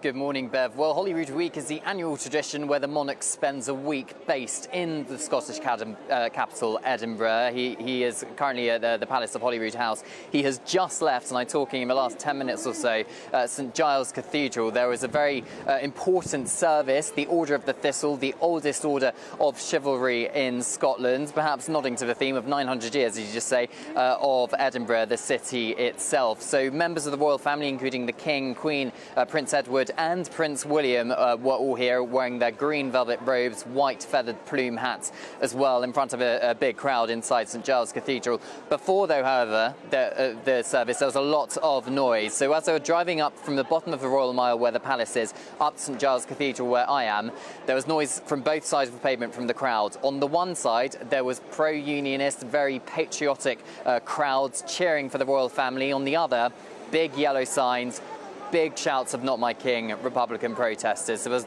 two kind of counter-protesters going on, kind of shouting at each other, and the royal family did their best to ignore them. I think they probably succeeded, because when they arrived here on the forecourt just outside St Giles Cathedral, they were smiling, waving to the crowds. Some of them even waved to us, the media. But it was very special for the Queen and Prince Edward in particular, because the King formally installed them into the Order of the Thistle in the side chapel of St Giles Cathedral before the main service this afternoon. This afternoon, another big event for the King and Queen. They will be celebrating the 900th anniversary of Edinburgh inside Edinburgh Castle here a little bit later on.